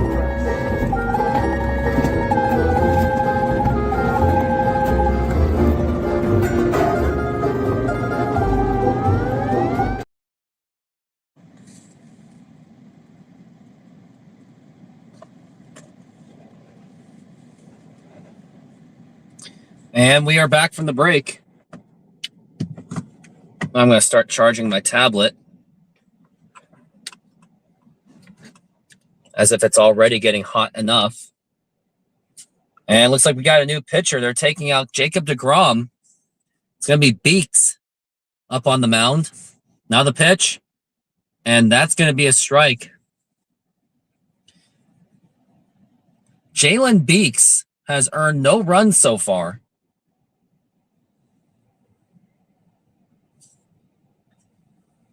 And now the pitch, and that's going to be a strike again. And that's going to be 0-2.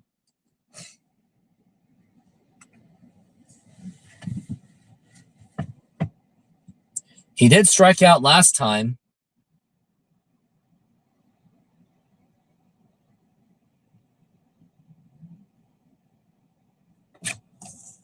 Now the pitch. Low for a ball. That's going to be 1-2.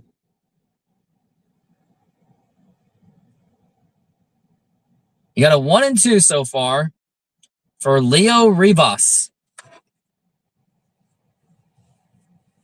Now the pitch. And that's going to be a fly ball popped up. And who's got it? And he makes the catch. And that's going to be one away. Back to the top of the order. So at least we'll get to see Cal Raleigh in this inning. Looks like we're going to need another home run out of him since Mariners can't come up with literally anything else.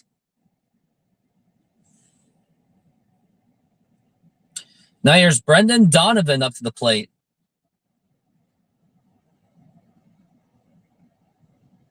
Now the pitch. Way low and away, and that is going to be ball one.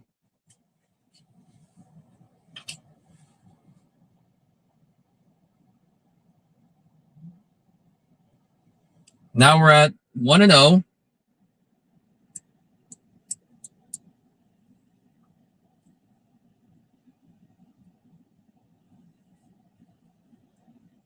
And now the pitch. And that's going to be a strike, and that's going to be strike one.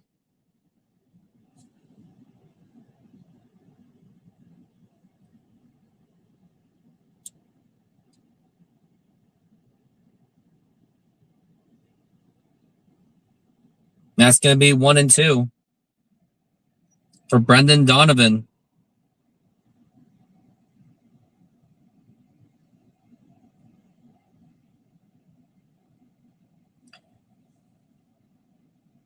Now the 1-2 pitch.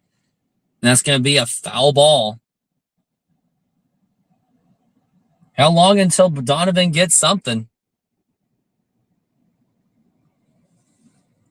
He is 0 for 2. Texas Rangers were previously swept by the Cincinnati Reds. The pitch. Now here's going to be a ground ball, nothing doing, tossed over the first in time. Got 2 outs already. And I would think that Cal Raleigh is just going to go for yard at this point, unless he can trust Julio Rodriguez.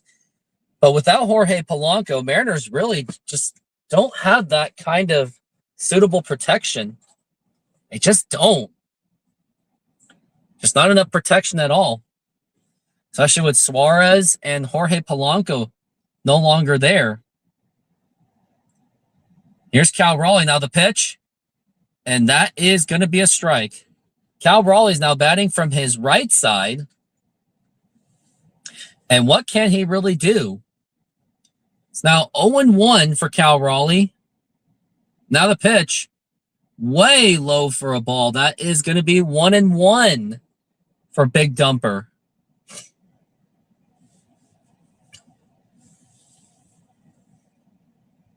One and one. Now the pitch. That's going to be way low, and that's going to be 2-1.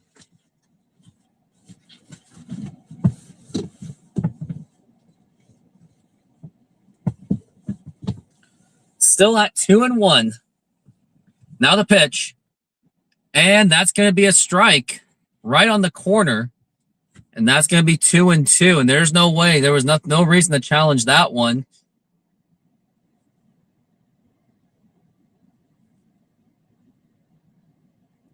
We're at 2-2.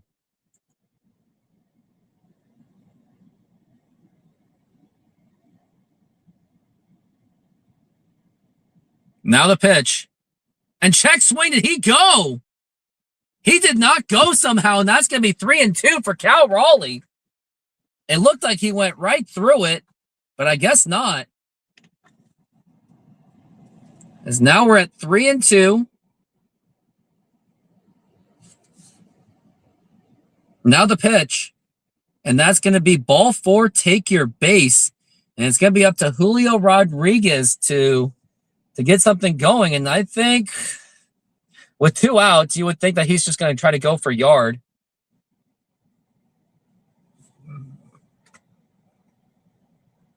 Checking in today. You're in the car. I am in the car because my softball game's coming up real soon. And by the time the game's over, I would have not. Now the pitch. Now here's going to be a ground ball, and that's going to get to Cal Raleigh out of there. And that's going to retire the side. Julio, you are just useless. Taco lovers, this one's for you.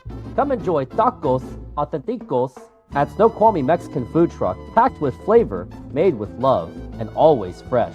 Try our carne asada, al pastor con piña, and more. Topped with cebolla, cilantro, y a squeeze of lime. Pair it with a cold drink and relax at our outdoor seating. Perfecto para disfrutar. Find us at the Snoqualmie Mexican food truck, open daily. Ven con hambre, sal fies.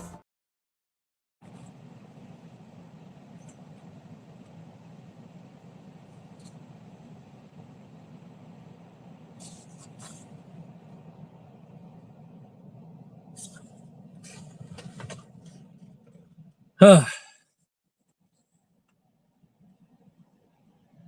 2022, I have been building the Rooftop Sports YouTube channel, and I want to thank all of you for your support and engagement. Without all of you, there is no Rooftop Sports. Now, if you would like to take your support to the next level, join my exclusive YouTube membership program for just $5 a month.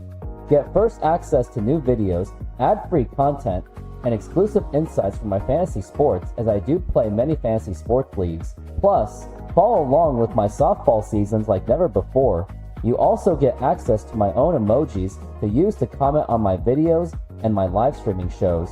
For just $5 per month, become a bigger part of my community and get ready for unparalleled sports experience. Let's do this. Well, now it's still commercial break.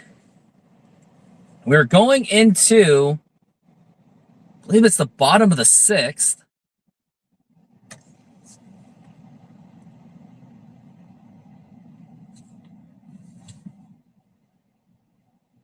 And we are back from the break.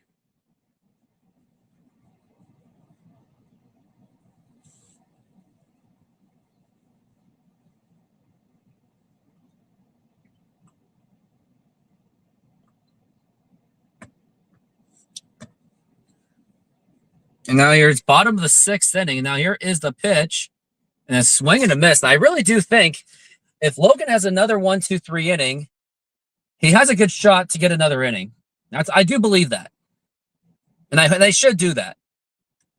As we're at 0-1. And now here is the pitch. And now here's going to be a fly ball drilled to right field. And here is Luke Raley. He's going to scale, and he makes the catch. And that's going to be 1 out. That was a close one. That was way too close. He didn't necessarily, it wasn't going to rob the home run, but it looked really good from that angle. It was towering, though. Luckily, there was too much air. He makes the catch.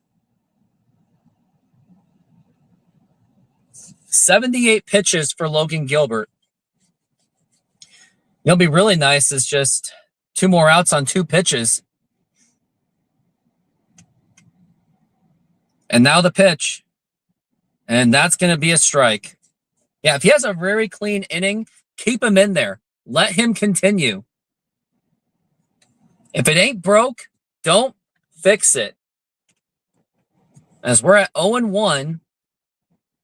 And now here is the pitch. Low for a ball. That is going to be 1-1.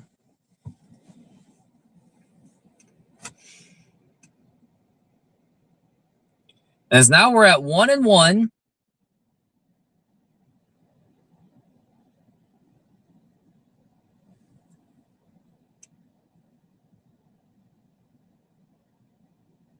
Now the pitch.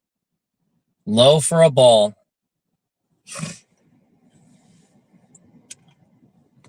Got 10 people on the show. Hit that like button, subscribe, hit notification. Also consider donating to the YouTube channel through the YouTube Super Chats.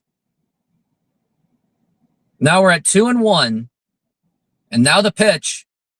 That's going to be a foul ball, strike 2.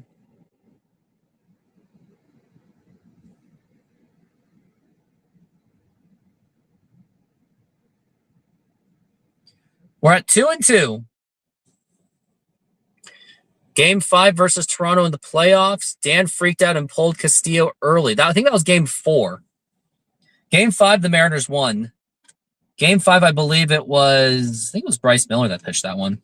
Now we're at 2-2. Now the pitch. Swing and a miss. Strike 3, and that's going to be 2 down. Now it's 83 pitches. We played like 6 or 7 pitchers that day. Still lost. And, of course, game 7, we had to go extra innings with tired bullpen. We didn't go extra innings. But yeah, they were forced to pretty much have a depleted bullpen going into game 6 and game 7. Now here's Corey Seager. Now up to the pitch. Now here's going to be a line drive, and that's going to drop in for a base hit. And I wonder if this is where Dan Wilson is going to panic knee jerk and pull Logan Gilbert out just for not having a clean inning. I would still keep him in there. Just let him finish it. Just let him finish. Like, please Please let him finish.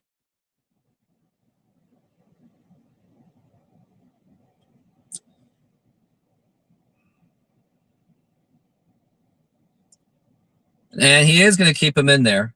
Very good, Dan Wilson. Good job, Danny boy. And did he go? He did go, and that's going to be 0-1. We're at the bottom of the 6th. It's Jake Berger up to the plate. He grounded into a double play and struck out. So not having a good game so far, but he has an opportunity to give the Rangers the lead with Corey Seager on first base.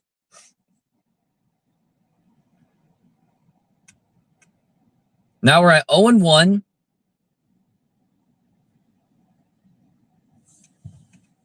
And now the pitch. And that's going to be popped up. And is it going to be... No, it's like a fly ball. That looked like that could have been a home run, too. You catch that. Fan from Texas catches that ball as it's going to be 0-2.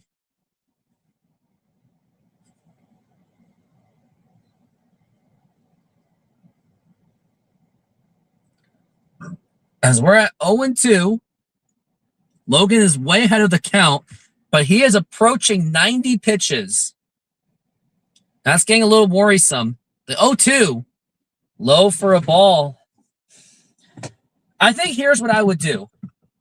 If Logan gets out of this one, give him one more batter, and each time he gets out, keep monitoring.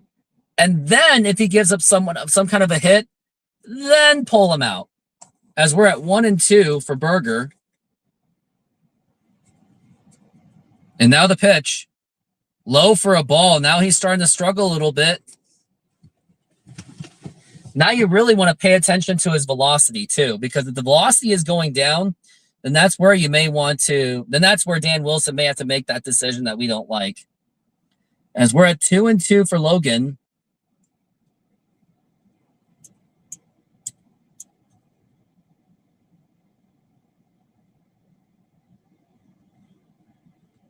Yeah, and FSG says, yeah, I agree. It's okay for Dan to micromanage the situation better, batter by batter, pitch by pitch. As annoying as that could be to a player. As we're at 2-2. Now the pitch. Oh, low for a ball. That gets away, and now Corey Seager gets a free spot to second base.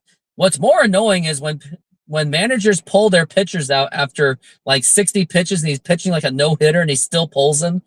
Yeah, not good. But it's not looking good right now for Logan. And somehow Cal Raleigh could not save that. That's almost considered a pass ball. As we're at 3-2.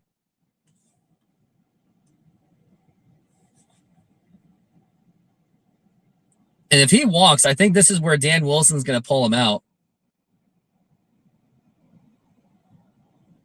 And now the 3-2 pitch. Now here's going to be a fly ball to deep left field, and that gets off the reach of Randy Arozarena. Here comes Corey Seager, and now the Texas Rangers lead it 2-1. And I think that's going to be enough for Logan Gilbert. It just got over Randy Arozarena, just absolutely awful scaling. He just bad read on the outfield. It still looked like that was catchable.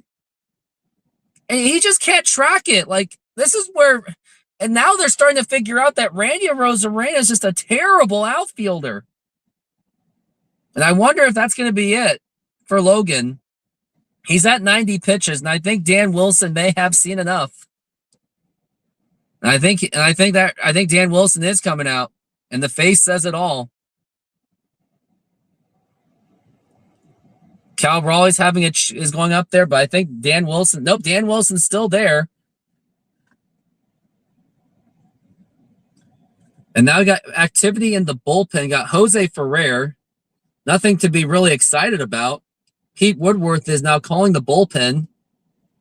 I think maybe he may have just started warming him up because Logan was having such a clean inning. And you can't really blame this on Logan Gilbert. You just can't. But what you can blame it is on bad defense by Randy Arozarena. The lack of hustle. He has really bad reads on the outfield.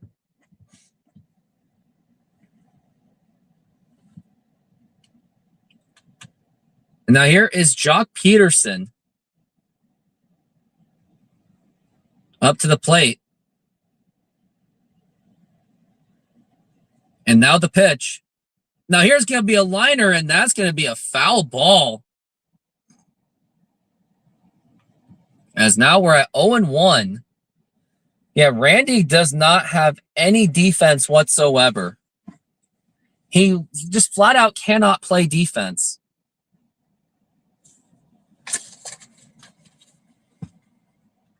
As now we're at 0-1. And now the pitch. Low for a ball. And I think this is time for Dan Wilson to pull him out. If he can't get this guy out now, I don't know. I know M's defense is like post 2017 Pete Carroll's defense when it was bad. After he lost to LOB, yeah, it was an atrocious defense. Now we're at 1-1 on Jock Peterson. Now the 1-1 pitch. Check swing. Did he go? He did not go, and that's going to be 2-1. I think Logan's going to have to get out. They got to get him out of there. Yeah, spammer there, all right, from kicks. He's literally just doing that for kicks. So we're at 2-1 for Jock Peterson. Now the pitch. And that's going to, yep, he's losing them. I think Dan Wilson should really get him out of there. But I don't know how much Jose Ferrer has been pitching, though, because what I saw was Pete Woodworth was just making that call to the bullpen. So talk about just awful pitching management by the Mariners once again. They just don't know when to manage at all. I mean, I thought it was already preordained that Jose Ferrer was already warming up. So we're at 3-1. And now the pitch. And that is a strike finally. And that's going to be 3-2. I think Logan's going to be... I think he will be pulled after this inning. Or at least after this batter.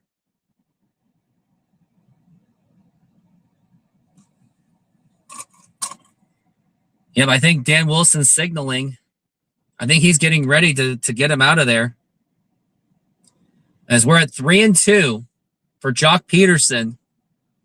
And now the pitch. And check swing. Did he go? Yes, he did. And that is going to be strike 3. And that is going to retire the side. That was a 96-mile-an-hour fastball. But however, Texas does get a score. And now they have taken that lead. Since 2022, I have been building the Rooftop Sports YouTube channel, and I want to thank all of you for your support and engagement. Without all of you, there is no Rooftop Sports. Now, if you would like to take your support to the next level, join my exclusive YouTube membership program for just $5 a month. Get first access to new videos, ad-free content, and exclusive insights from my fantasy sports, as I do play many fantasy sports leagues. Plus, follow along with my softball seasons like never before. You also get access to my own emojis to use to comment on my videos and my live streaming shows. For just $5 per month, become a bigger part of my community and get ready for unparalleled sports experience. Let's do this. Logan Gilbert's at 96 pitches. I think that's a good bet that he is going to be done when the Rangers are back up to bat. I really hate this sun glare. It's really annoying me, but I don't really have another good spot to park. I don't really want to park on the side either because I don't want the sun blasting me from the left side. So I think this is just going to do. Don't really have a great angle either. I really don't. Maybe from the passenger seat, I guess.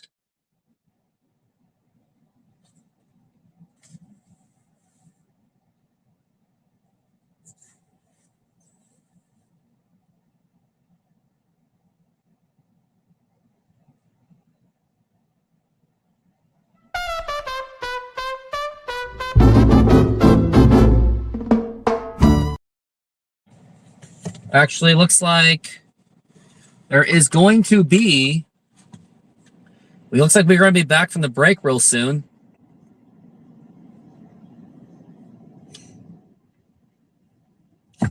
And we are back from the break.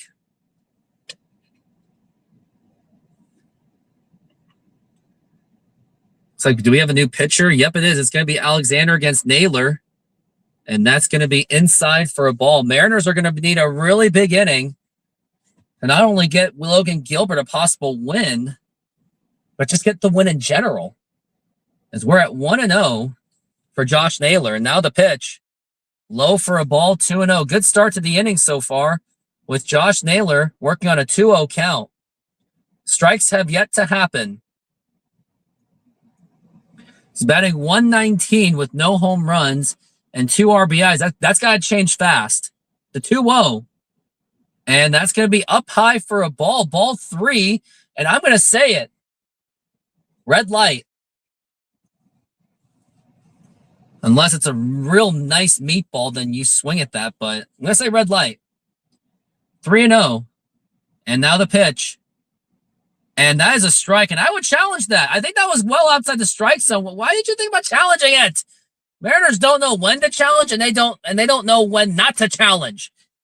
I think Mariners are the worst team in baseball in challenges. And they give them time.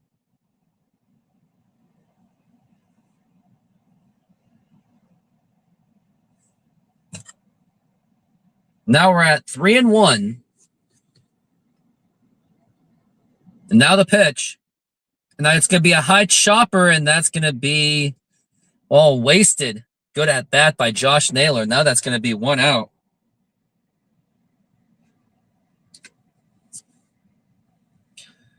Ichiro bobblehead coming this Friday. Well, I won't be at the game, but I am definitely going to do the game, though.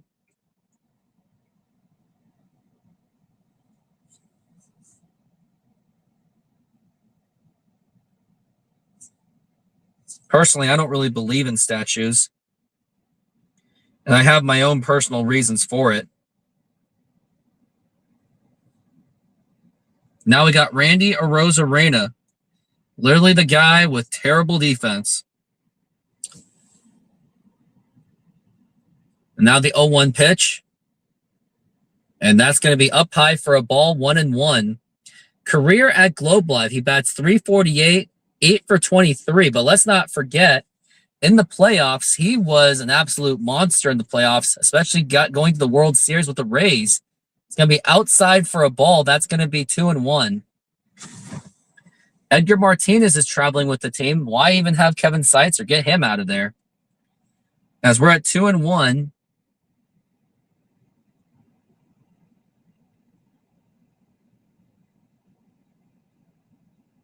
Now the 2-1 pitch. And that's going to be, they're going to challenge the call. It looked like that was a strike. So that's why Josh Naylor should have challenged it, because he's got to get himself on base. And that was an easy strike. That was a very easy challenge. Just like when I thought Josh Naylor should have challenged it earlier. I don't understand why he didn't. Yeah, that was a very obvious challenge. We're at 2-2. Now the pitch. Now here's going to be a line drive, and that is going to be a base hit, almost going into the gap, and Randy Arozarena gets on base with a single. But however, it's going to be Luke Raley up to the plate, and I don't know if he's going to be exactly Nuke Raley. I don't know. But that was a really nice swing by Randy. Randy is making an excellent case for himself that he should be the designated hitter. He just cannot play defense. Outfield has a massive hole. You would hope that Johnny Farmelo, one of the best outfield prospects, you would hope that he would develop quickly through Everett and then hopefully going to Double-A. And maybe best case scenario, he gets a call up in September, but I think he'll be more of a 2027 type player. I mean, he's clearly just not there yet. Yeah, it's not fully made up, though. Because of his bad fielding, he has to score. But you really can't trust him to steal, though.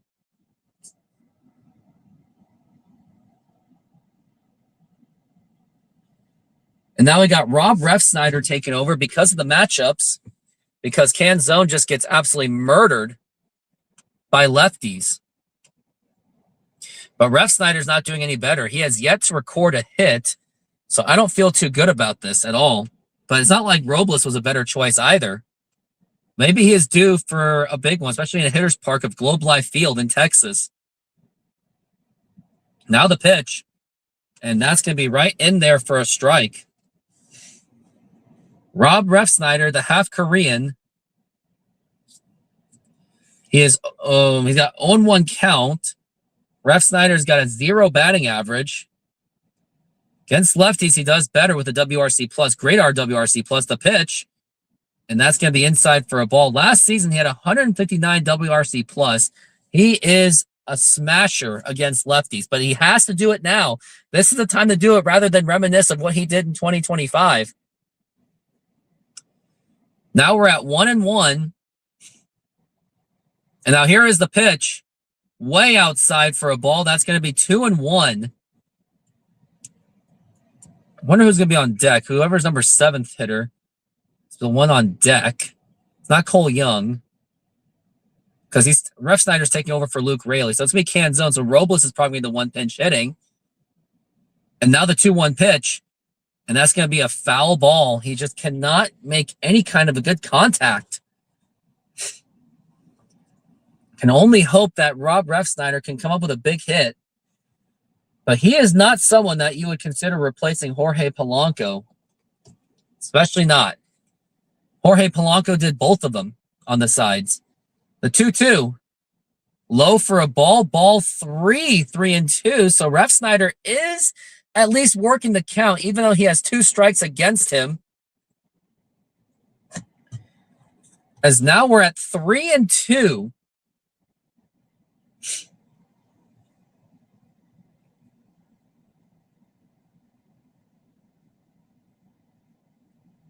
Now the 3-2 pitch. And that's going to be a foul ball.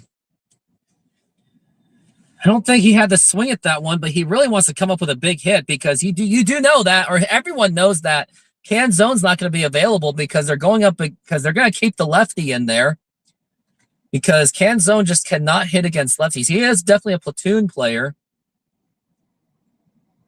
So that means it's going to be Robles, but I don't think Robles is going to be any better of an option. I think I'd rather just take the risk with Canzone as we're at 3-2. And now the pitch. Swing and a miss. Strike 3. Unbelievable. And that's going to be 2 outs. And that's the consequence right there of not bringing back Jorge Polanco. It was just right down the middle, too. And he somehow still missed it.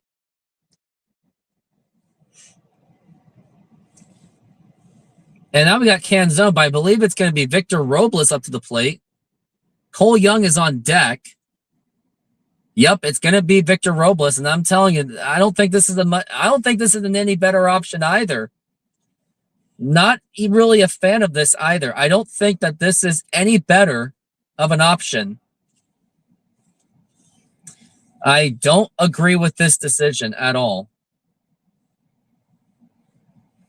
Robles is not going to be any better.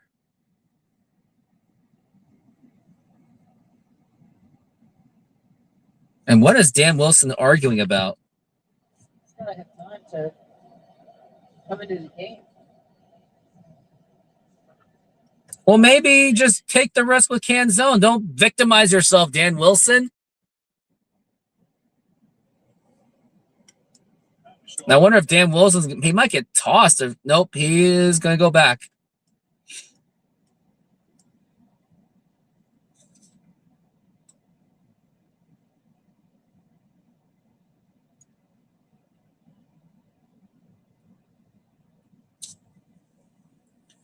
I guess so. But Robles isn't going to really get you anything either. At least Canzone, you have a chance. Oh, they're going to take out Victor Robles. What a flex move by the Rangers.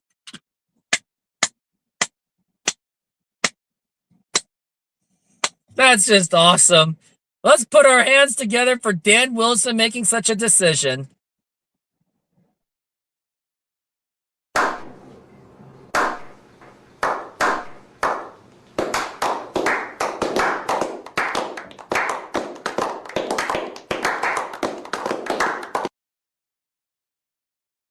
That's awesome, baby. World Series, baby, right? My point was, is it's across all Seattle sports. It's this idea, like people pleading 3-4 years ago to bring back Ichiro when Yeah, Ichiro no, is like 93 years old. I'm like, I'll agree with no, you on that. no, no, I Ichi- do not want to bring back Ichiro. Like no, Griffey when he's got a walker out there and he I, gives you a single every 60 games. Like the list goes on and on. I Like mean, people crying. Like Haniger comes back, and you think that we just signed a Hall of Famer. Like he was injured all of last year. gold. He's like 33 years old. We trade for him, give up on Robbie Ray, which whatever, and all of a sudden, I swear, all of Twitter is like, "World Series, baby! Let's go! Let's go!" He was a negative WAR player for them last year, but because we love Hanny, baby. He's going to come and save the Mariners. He really was going to save the Mariners, wasn't he?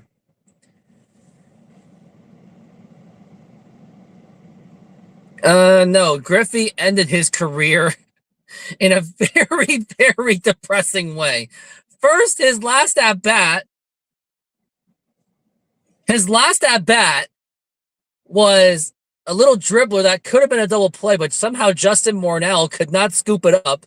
So he got on base with a fielder's choice. And by the way, he was given a meatball pitch and he couldn't hit the home run. And I remember the TV tried to hint that he was going to hit a 2-run game winner. It's like, come on, just one more home run from Ken Griffey Jr. Nope, he did not do it. And then he ran away. He ran away, drove off. Jay Buhner texting him. Oh, JP Crawford's coming in. JP Crawford's coming in. You should have started him and not Leo Rivas, you fools. Oh, but you got to give a mental health day, right? Now we're at 1-1. Now the pitch. And popped up and fouled. So you just wasted Victor Robles. I hope Victor Robles was not wasted. If he was wasted because of the matchup, they brought in a righty. So I wonder if you, like, he's the savior. I know he might be, you never know. No, he's not. Now we're at 1-2. He's expendable. The pitch. Now here's going to be a fly ball to center field. Nope, that's not going to do it. It was a nice hit by Crawford, but and then retire the side. It retired the side. Okay, time to sing the 7th inning stretch. Take me out to the ball game. Take me out to the crowd. Buy me some peanuts and Cracker Jacks. I don't care if I ever get back, so let's root for the Mariners. If they don't win, it's a shame. It already is a shame. They already lost this game. They suck. For it's 1, 2, 3 strikes, you're out at the old ball game.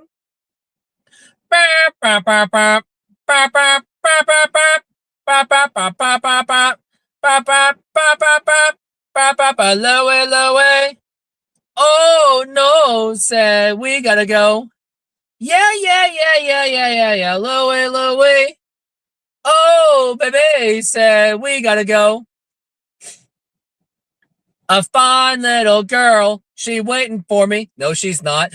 Catch a ship across the sea. There I'll sail all alone. You're never gonna Lowe. No. We gotta go. Yeah, there's a lot of players on the Mariners that need to go. Denali, I'm not gonna be a Dodgers fan. It's never gonna happen. It's not happening. You gotta let that go. You couldn't pay me to be any of those fans. Oh, we're back from the break. Rob Refsnyder is gonna be the right fielder. Isn't that great? Woo!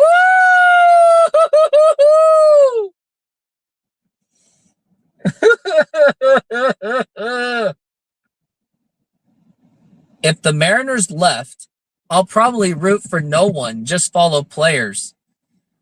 You know, I will still follow the Mariners either way. The pitch, it's going to be low for a ball. As long as they're still named the Mariners and even if they move to Idaho somehow or Montana or for whatever, I will still support the team somehow. I'll still support them. Now the pitch. That's going to be a strike. Oh, Denali.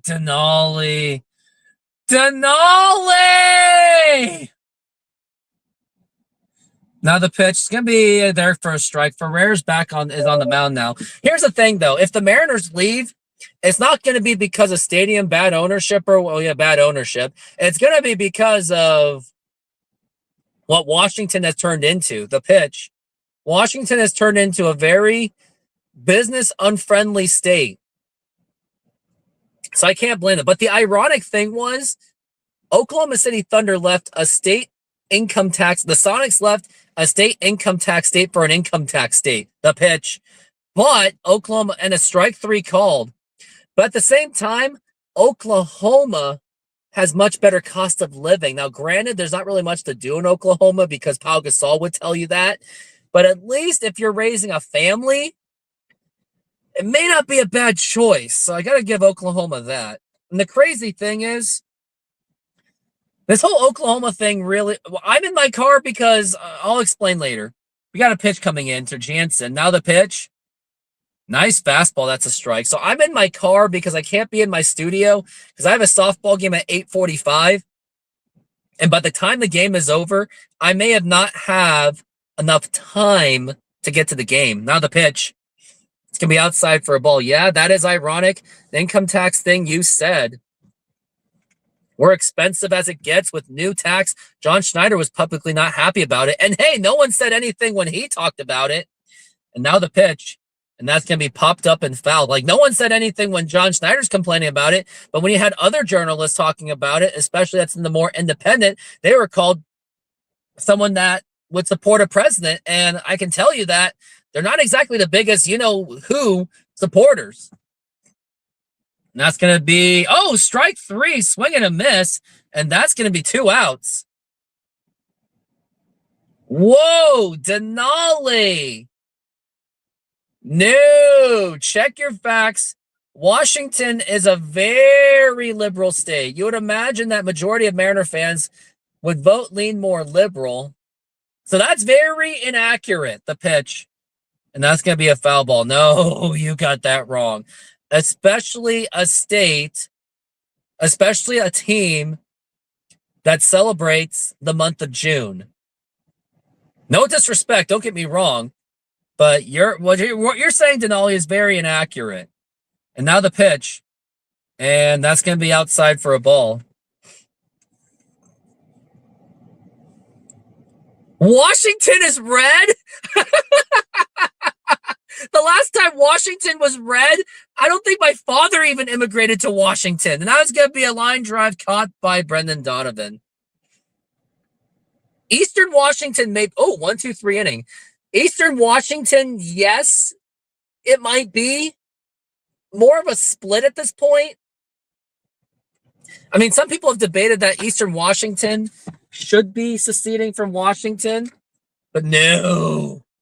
Washington's pretty much the same as California, if not more than California. It's all good, Denali. We all don't know everything. We can only know so much. And FSG, at least Denali's giving me the comments, so I can't really complain about his trolling or however you want to perceive it. Maybe this will get I need some more bad Mariners clips. Oh, here's this one. And now here is the pitch. And a swing! All 5 pitches were out of the strike zone. Literally, if he had just stood there with the bat on his shoulder, the game would be over. Are you serious?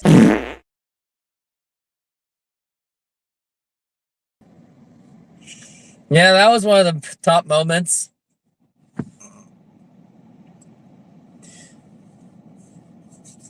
Yeah, pretty much. But hey, it's why we love Denali, right? We love his comments. How many people do I have right now? I have now 8 people on my channel. It's pretty good. But my battery is starting to go down a little bit. I'm at 41%. I think I'm going to start charging my tablet again.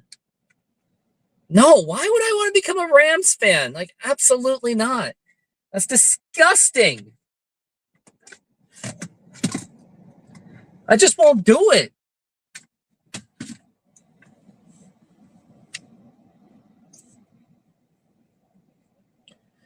Yeah, Al Gore. Yep, he almost won. You know, there's something that no one talks about. So everyone talks about Florida. And by the way, we are back from the break. Lefty against Cole Young. Great. It's Garcia on the mound, Robert Garcia. So yeah, the interesting thing about... Really? In Washington? They were that close? Really? Now the 0-1. The other thing that nobody talks about, everyone talks, all the attention goes to Florida.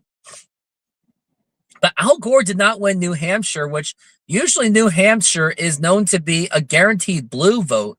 Had he won New Hampshire, he wouldn't have needed Florida to win. Reese Beast. Yeah, pretty much. As we're at 2-1 for Cole Young. And now here is the pitch. Swing and a miss, strike 2. I'll say this, my cap time is going to be 8 o'clock. If it's 8 o'clock and the game's not over, I do have to take off. Because I have to get ready for my softball game. And thankfully the sun is finally coming down. And that's going to be a foul ball.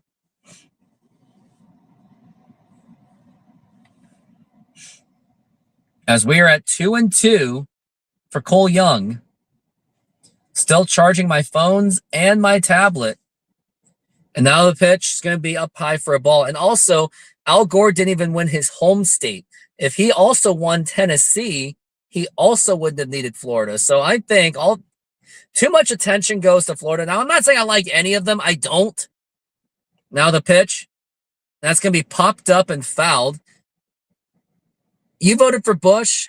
I pitched Denali. I don't really care. I mean, I know many people that did, and they end up regretting it. And, oh, no, Cole Young fouled out. And now we got Leo Rivas up to the plate. I repeat, we have Leo Rivas up to the plate. Yeah, we're doomed, aren't we? Because now we're at 0-2. And now the pitch. Does it really matter, Denali? Is it that big of a deal? If you want to be an Orange Man, fine. If you were for the woman, fine. It doesn't matter. I don't care. Not on this show. Now the 1-0. And that's going to be a strike. Sooner or later, you're going to realize that you don't care about left, right, red, blue, polka dots. When you get older, you start to care less about that. Now the pitch. It's going to be low for a ball. I mean, personally, I'm independent. I'm on nobody's side. Why doesn't orange people like you? What'd you do to them? As we're at 2-1, now the pitch. And that's going to be strike 2 to Leo Rivas. Rivas got a better at-bat than Julio. Yeah, there's that. As we are at... I think it's 2-2.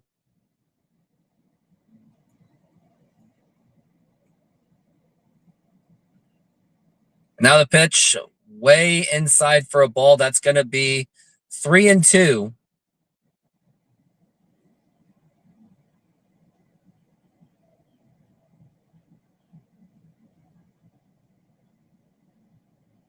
Full count. And now here's the pitch. Now here's going to be a ground ball right to Corey Seager. Throw over the first. And that's going to be in time, and that's going to be 2 outs. And now we've got the top of the order.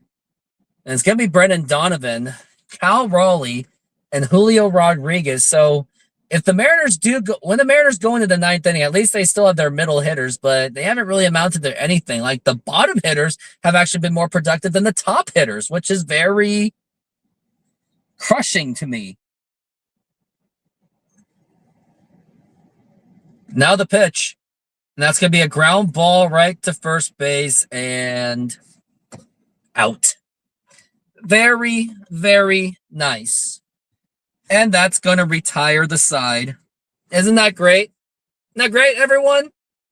Isn't that great? SeatGeek is a mobile ticketing app for sporting events, concerts, and other events. They make the buying experience easier by the app ranking each ticket from 0 to 10 to see if you are getting a good deal, and you can see exactly where you are sitting. I regularly use that app, and I have had nothing but a fantastic experience with SeatGeek. Use my promo code RoofTopSports to get $20 off of your first purchase. Link to the code, app, and website will be in the description, so take advantage, and thank you.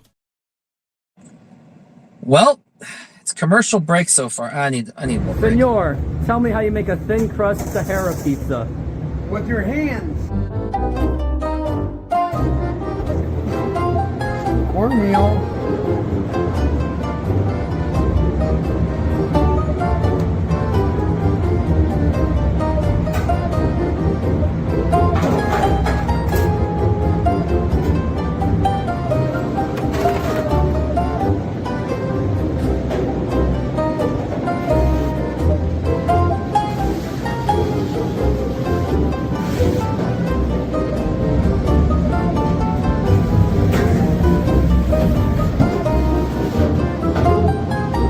Hello, baseball fans. I'm excited to announce that we are still offering 50% off pizza and 25% off bowling Monday and Tuesdays. Head on over to Snoqualmie Sahara Pizza. This deal will go through May. And that's how you make a Sahara pizza. Beautiful thing.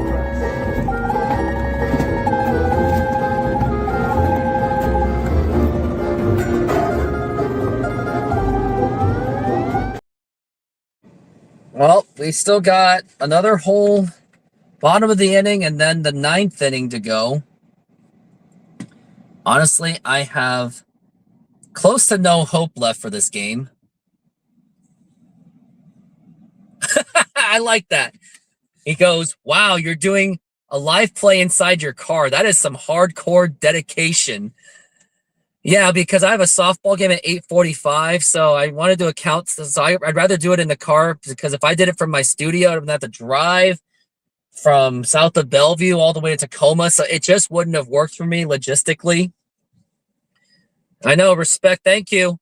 Maybe give me some more respect by, here's how you can give me some more respect. Spare change, ma'am. There you go. And now here is Josh Young, and here's the pitch. And by the way, Criswell is on the mound. Jose Ferrer had a nice 1-2-3. They're putting in Criswell against Josh Young probably because of the matchups. Now the pitch, swing and a miss, strike two. Denali, did you really? Denali! How do you not know my studio? Come on, man. As we're at 1-2. Now the pitch, and that's going to be a foul ball. Honestly, I'm perfectly okay with the Mariners losing right now, given my own personal life situation, because I got to get ready for my softball game anyway. So you know what? Maybe that's how useful the Mariners are for me. They're actually useful. Oh, but watch, they're just going to end up going to extra innings, aren't they? That's what they're going to do, right? Now the pitch. It's going to be a foul ball. Here's the worst possible scenario. Mariners take the lead, and then the Rangers are the ones that force extra innings. That could happen. As now we're at 1-2. Tomorrow's going to be at 5 p.m. I'm not going to be able to be there. As we're at 1-2, the pitch, and that's going to be a foul ball. What is the best and most fun thing to do in Seattle? Depends who you are. If you're a young 20 to 30-year-old guy, and you like having fun, go to Capitol Hill, I guess. The pitch. Check swing, did he go? Are you talking about just Seattle in general? I mean, just walk around the city, honestly, but bring friends with you. Do not go to Seattle all by yourself. Don't do that. The 2-2. It's going to be a foul ball. Does anyone want to explain Capitol Hill? I don't really have the best way to explain it, but if you're a nightclubber, yeah, Capitol Hill is your place, but Capitol Hill ain't mine. And you're a teenager, I shouldn't be telling you this. Pike Place, Chinatown, the pitch. Oh, that was a nice pitch. Hey, challenge that just for fun. It can be. Oh, that is the most unpolitically correct statement right there.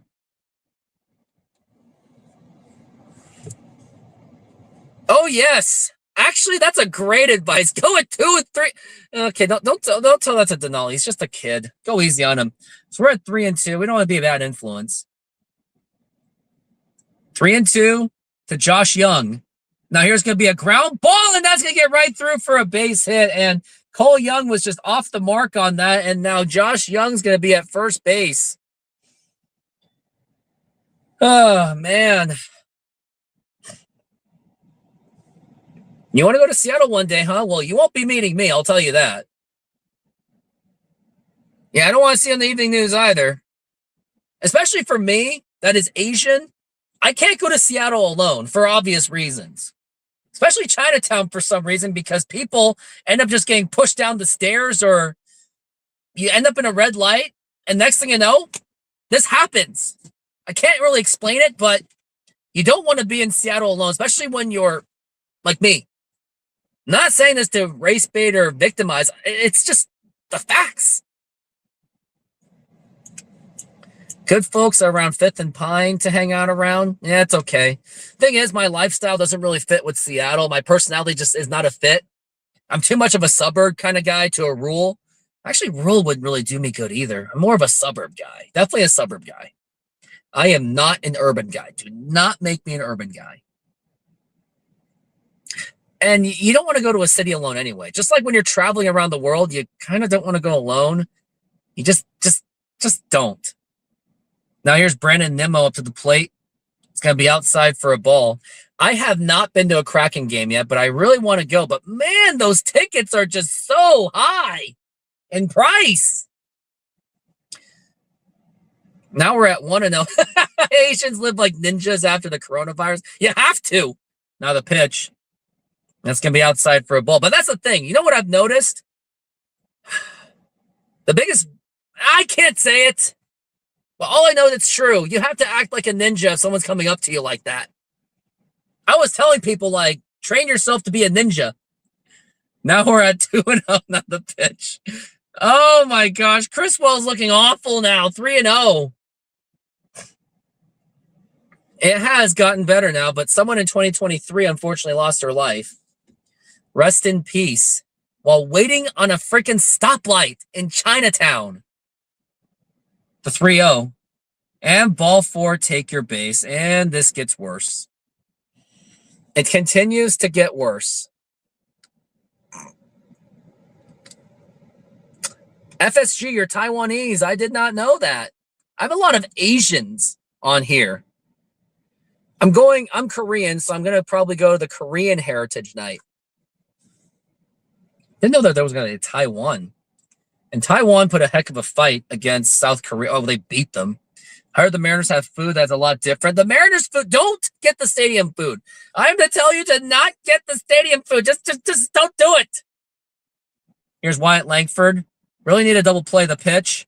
And that's going to be right in there for a strike. I almost just want this game to be over anyway. I really do. My game's going to be starting in about just over an hour anyway. I'm really glad I did spend a lot of it in this car. Very expensive and very bad quantities. Just go to Chinatown. You'll get your money's worth. The pitch. And here's ground ball foul. That's going to be strike 2 on Wyatt Langford. Yeah, Taiwan beat Korea for the first time in 10 years or something. You guys still own us. Yeah. And then we get owned by Japan. Like, we're their you-know-whats. Because now we're at 0-2 for Wyatt Langford. Now the pitch. And now here's going to be a ground ball, double play ball. Throw to second and a throw to first. And that's going to be in time for the double play. And that is going to be 2 outs. But a runner does go to third base. Their fries aren't that good. They're all soggy and.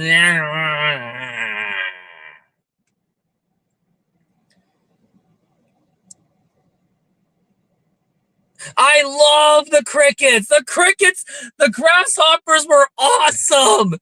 It was but a little too salty. I mixed it with chicken wings. It was the bomb. Oh, what's going on? Oh, looks like they're going to have a chatter. Is Dan Wilson gonna... No.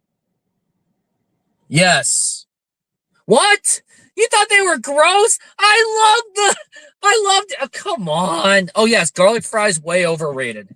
I'm telling you, go to Tai Tung in Chinatown. Tai Tung is where you go before a Mariners game if you have the time. But go to Tai Tung. Tai Tung is amazing. You know what I want to do? One day, I want to go to a Mariners game in the afternoon, then go to Chinatown, and then go to a Storm game or like a Kraken game or something, if that even works. Yeah, I want to do something like that. That is a lot of fun. And now here is Criswell to Berger. And now the pitch. And nice slider, and that is a strike. I tried the fried grasshopper, crickets, whatever. I mean, not the worst thing I ate, but pretty bad. Oh, come on. I will be. Yeah. In LA, huh? The pitch. That's going to be a foul ball to Jake Berger. Jake Berger was the one that got the RBI double in the 6th. And that's why the Rangers are in the lead. I mean, if the Mariners don't win the series against Texas, going against Houston, then I think it's time to panic. Oh, you think I'm brave, huh? We're at 0-2.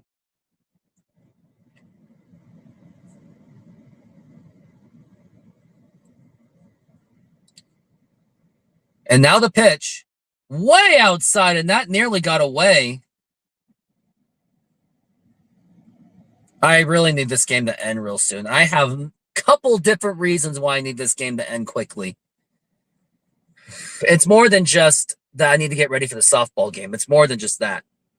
As we're at 1-2.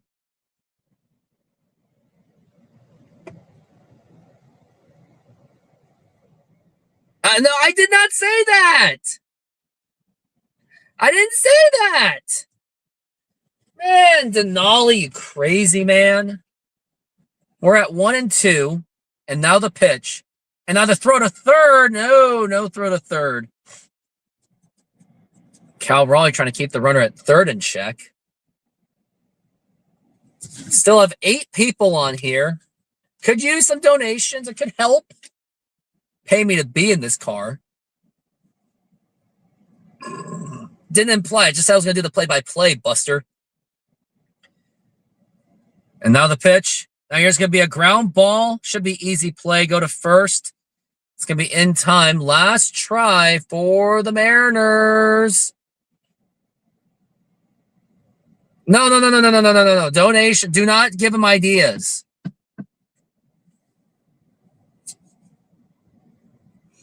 I'm very selective who I put on. I can't just put everyone in the channel. I can't do that. Yep, fingers crossed last inning. But personally, on a personal level, I need this game to end. But as a Mariners fan, yeah, I want them to come back and win this game, or at least...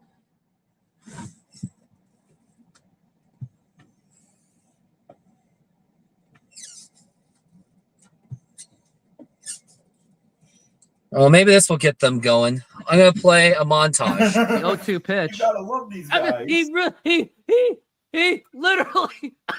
just swing.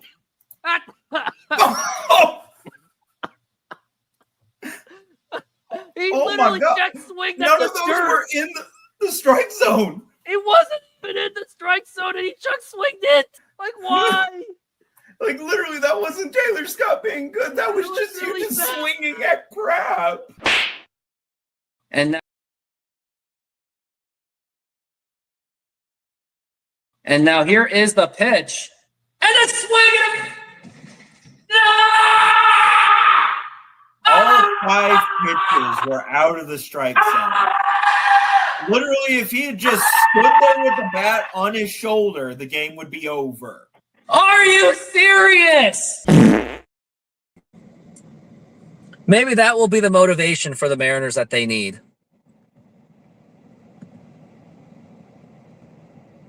Got 12 people on the show. I really do appreciate that. Whether I'm in my car. Well, Josh and I have had a long established relationship. Oh, we got Cal Raleigh up to the plate. The big dumper.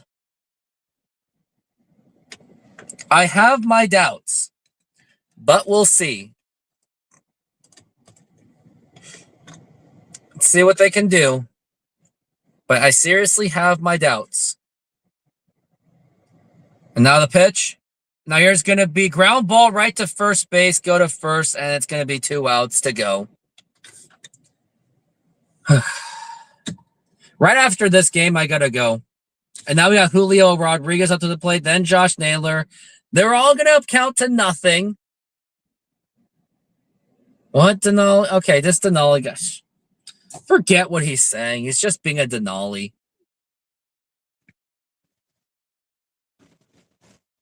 Are they challenging a call?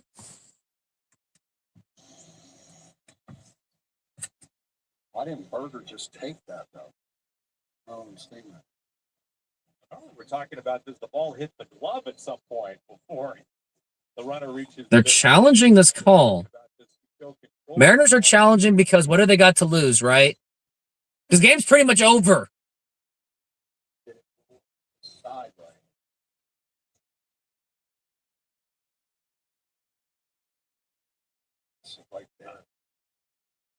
I don't know if there's enough evidence to overturn it. Bottom line, if you're the Mariners, you got to challenge this. I mean, it looks like he has it and loses it almost a couple of times, doesn't it? Yeah. That's the sign is like what the kids do for 6-7 now. That's the sign for no control of it. Or a lobster claw. Does he have it right? Did Angie Mentick just make a 6-7 joke? Cringe. What we got here?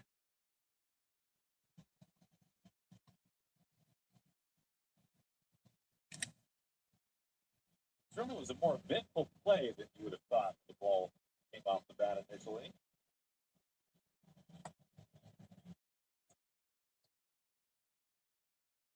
I've looked inside the New York replay review office. I would hate to be the New York replay guy. That sounds like a horrible job to have.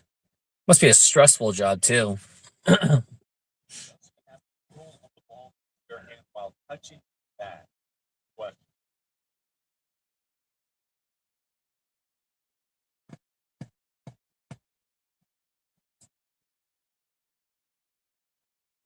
Oh, it's about losing control of the ball, but he had the ball in his hand anyway. Well, there's no doubt that he got to the bag first. Yep, runner's out. Now we got 1 out. Absolutely worth the challenge at this state of the game. Yeah, because how much offense do the Mariners don't have? Here is Julio. Julio Rodriguez up to the plate. Probably a strikeout. And now the pitch. Oh, I think that almost hit him. Honestly, I hate to say this. My evil part of me is saying he should have taken it for the team because what other offense do the Mariners have? Oh, it did get him. That did hit him. Speed that first base now for the Mariners. Yep, that hits Julio. He's at first base now. Josh Naylor with one good swing of the bat can really help the Mariners take the lead. At least tie the game with Julio's speed. Now the pitch. Up and in, and that's going to be ball 1. T-Mobile's fine. We're at 1-0. Again, just don't go to any of those events by yourself. As we're at 1-0 for Naylor. Now the pitch. Now here's going to be a ground ball, double play ball, throw to second, throw to first, and that is in time, and the ball game is over. The Mariners will go down, lose game one of this 3-game series. And must I say, it was a very wasted game, especially with the Cal Raleigh home run, a great start by Logan Gilbert. And Mariners are now in a dire situation where they cannot lose another game, or else they will lose the series and then bring that confidence down on themselves going into the Houston series. But anyways, I got to go.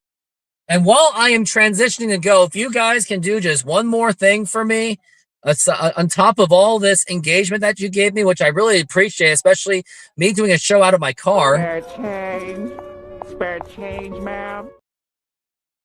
Well, I'm about to play softball. I got to get ready. But everyone, thank you very much. Thank you for being a part of this. Thank you all. Everyone, have a good night. I am taking off. Since 2022, I have been building the Rooftop Sports YouTube channel, and I want to thank all of you for your support and engagement. Without all of you, there is no Rooftop Sports. Now, if you would like to take your support to the next level, join my exclusive YouTube membership program for just $5 a month.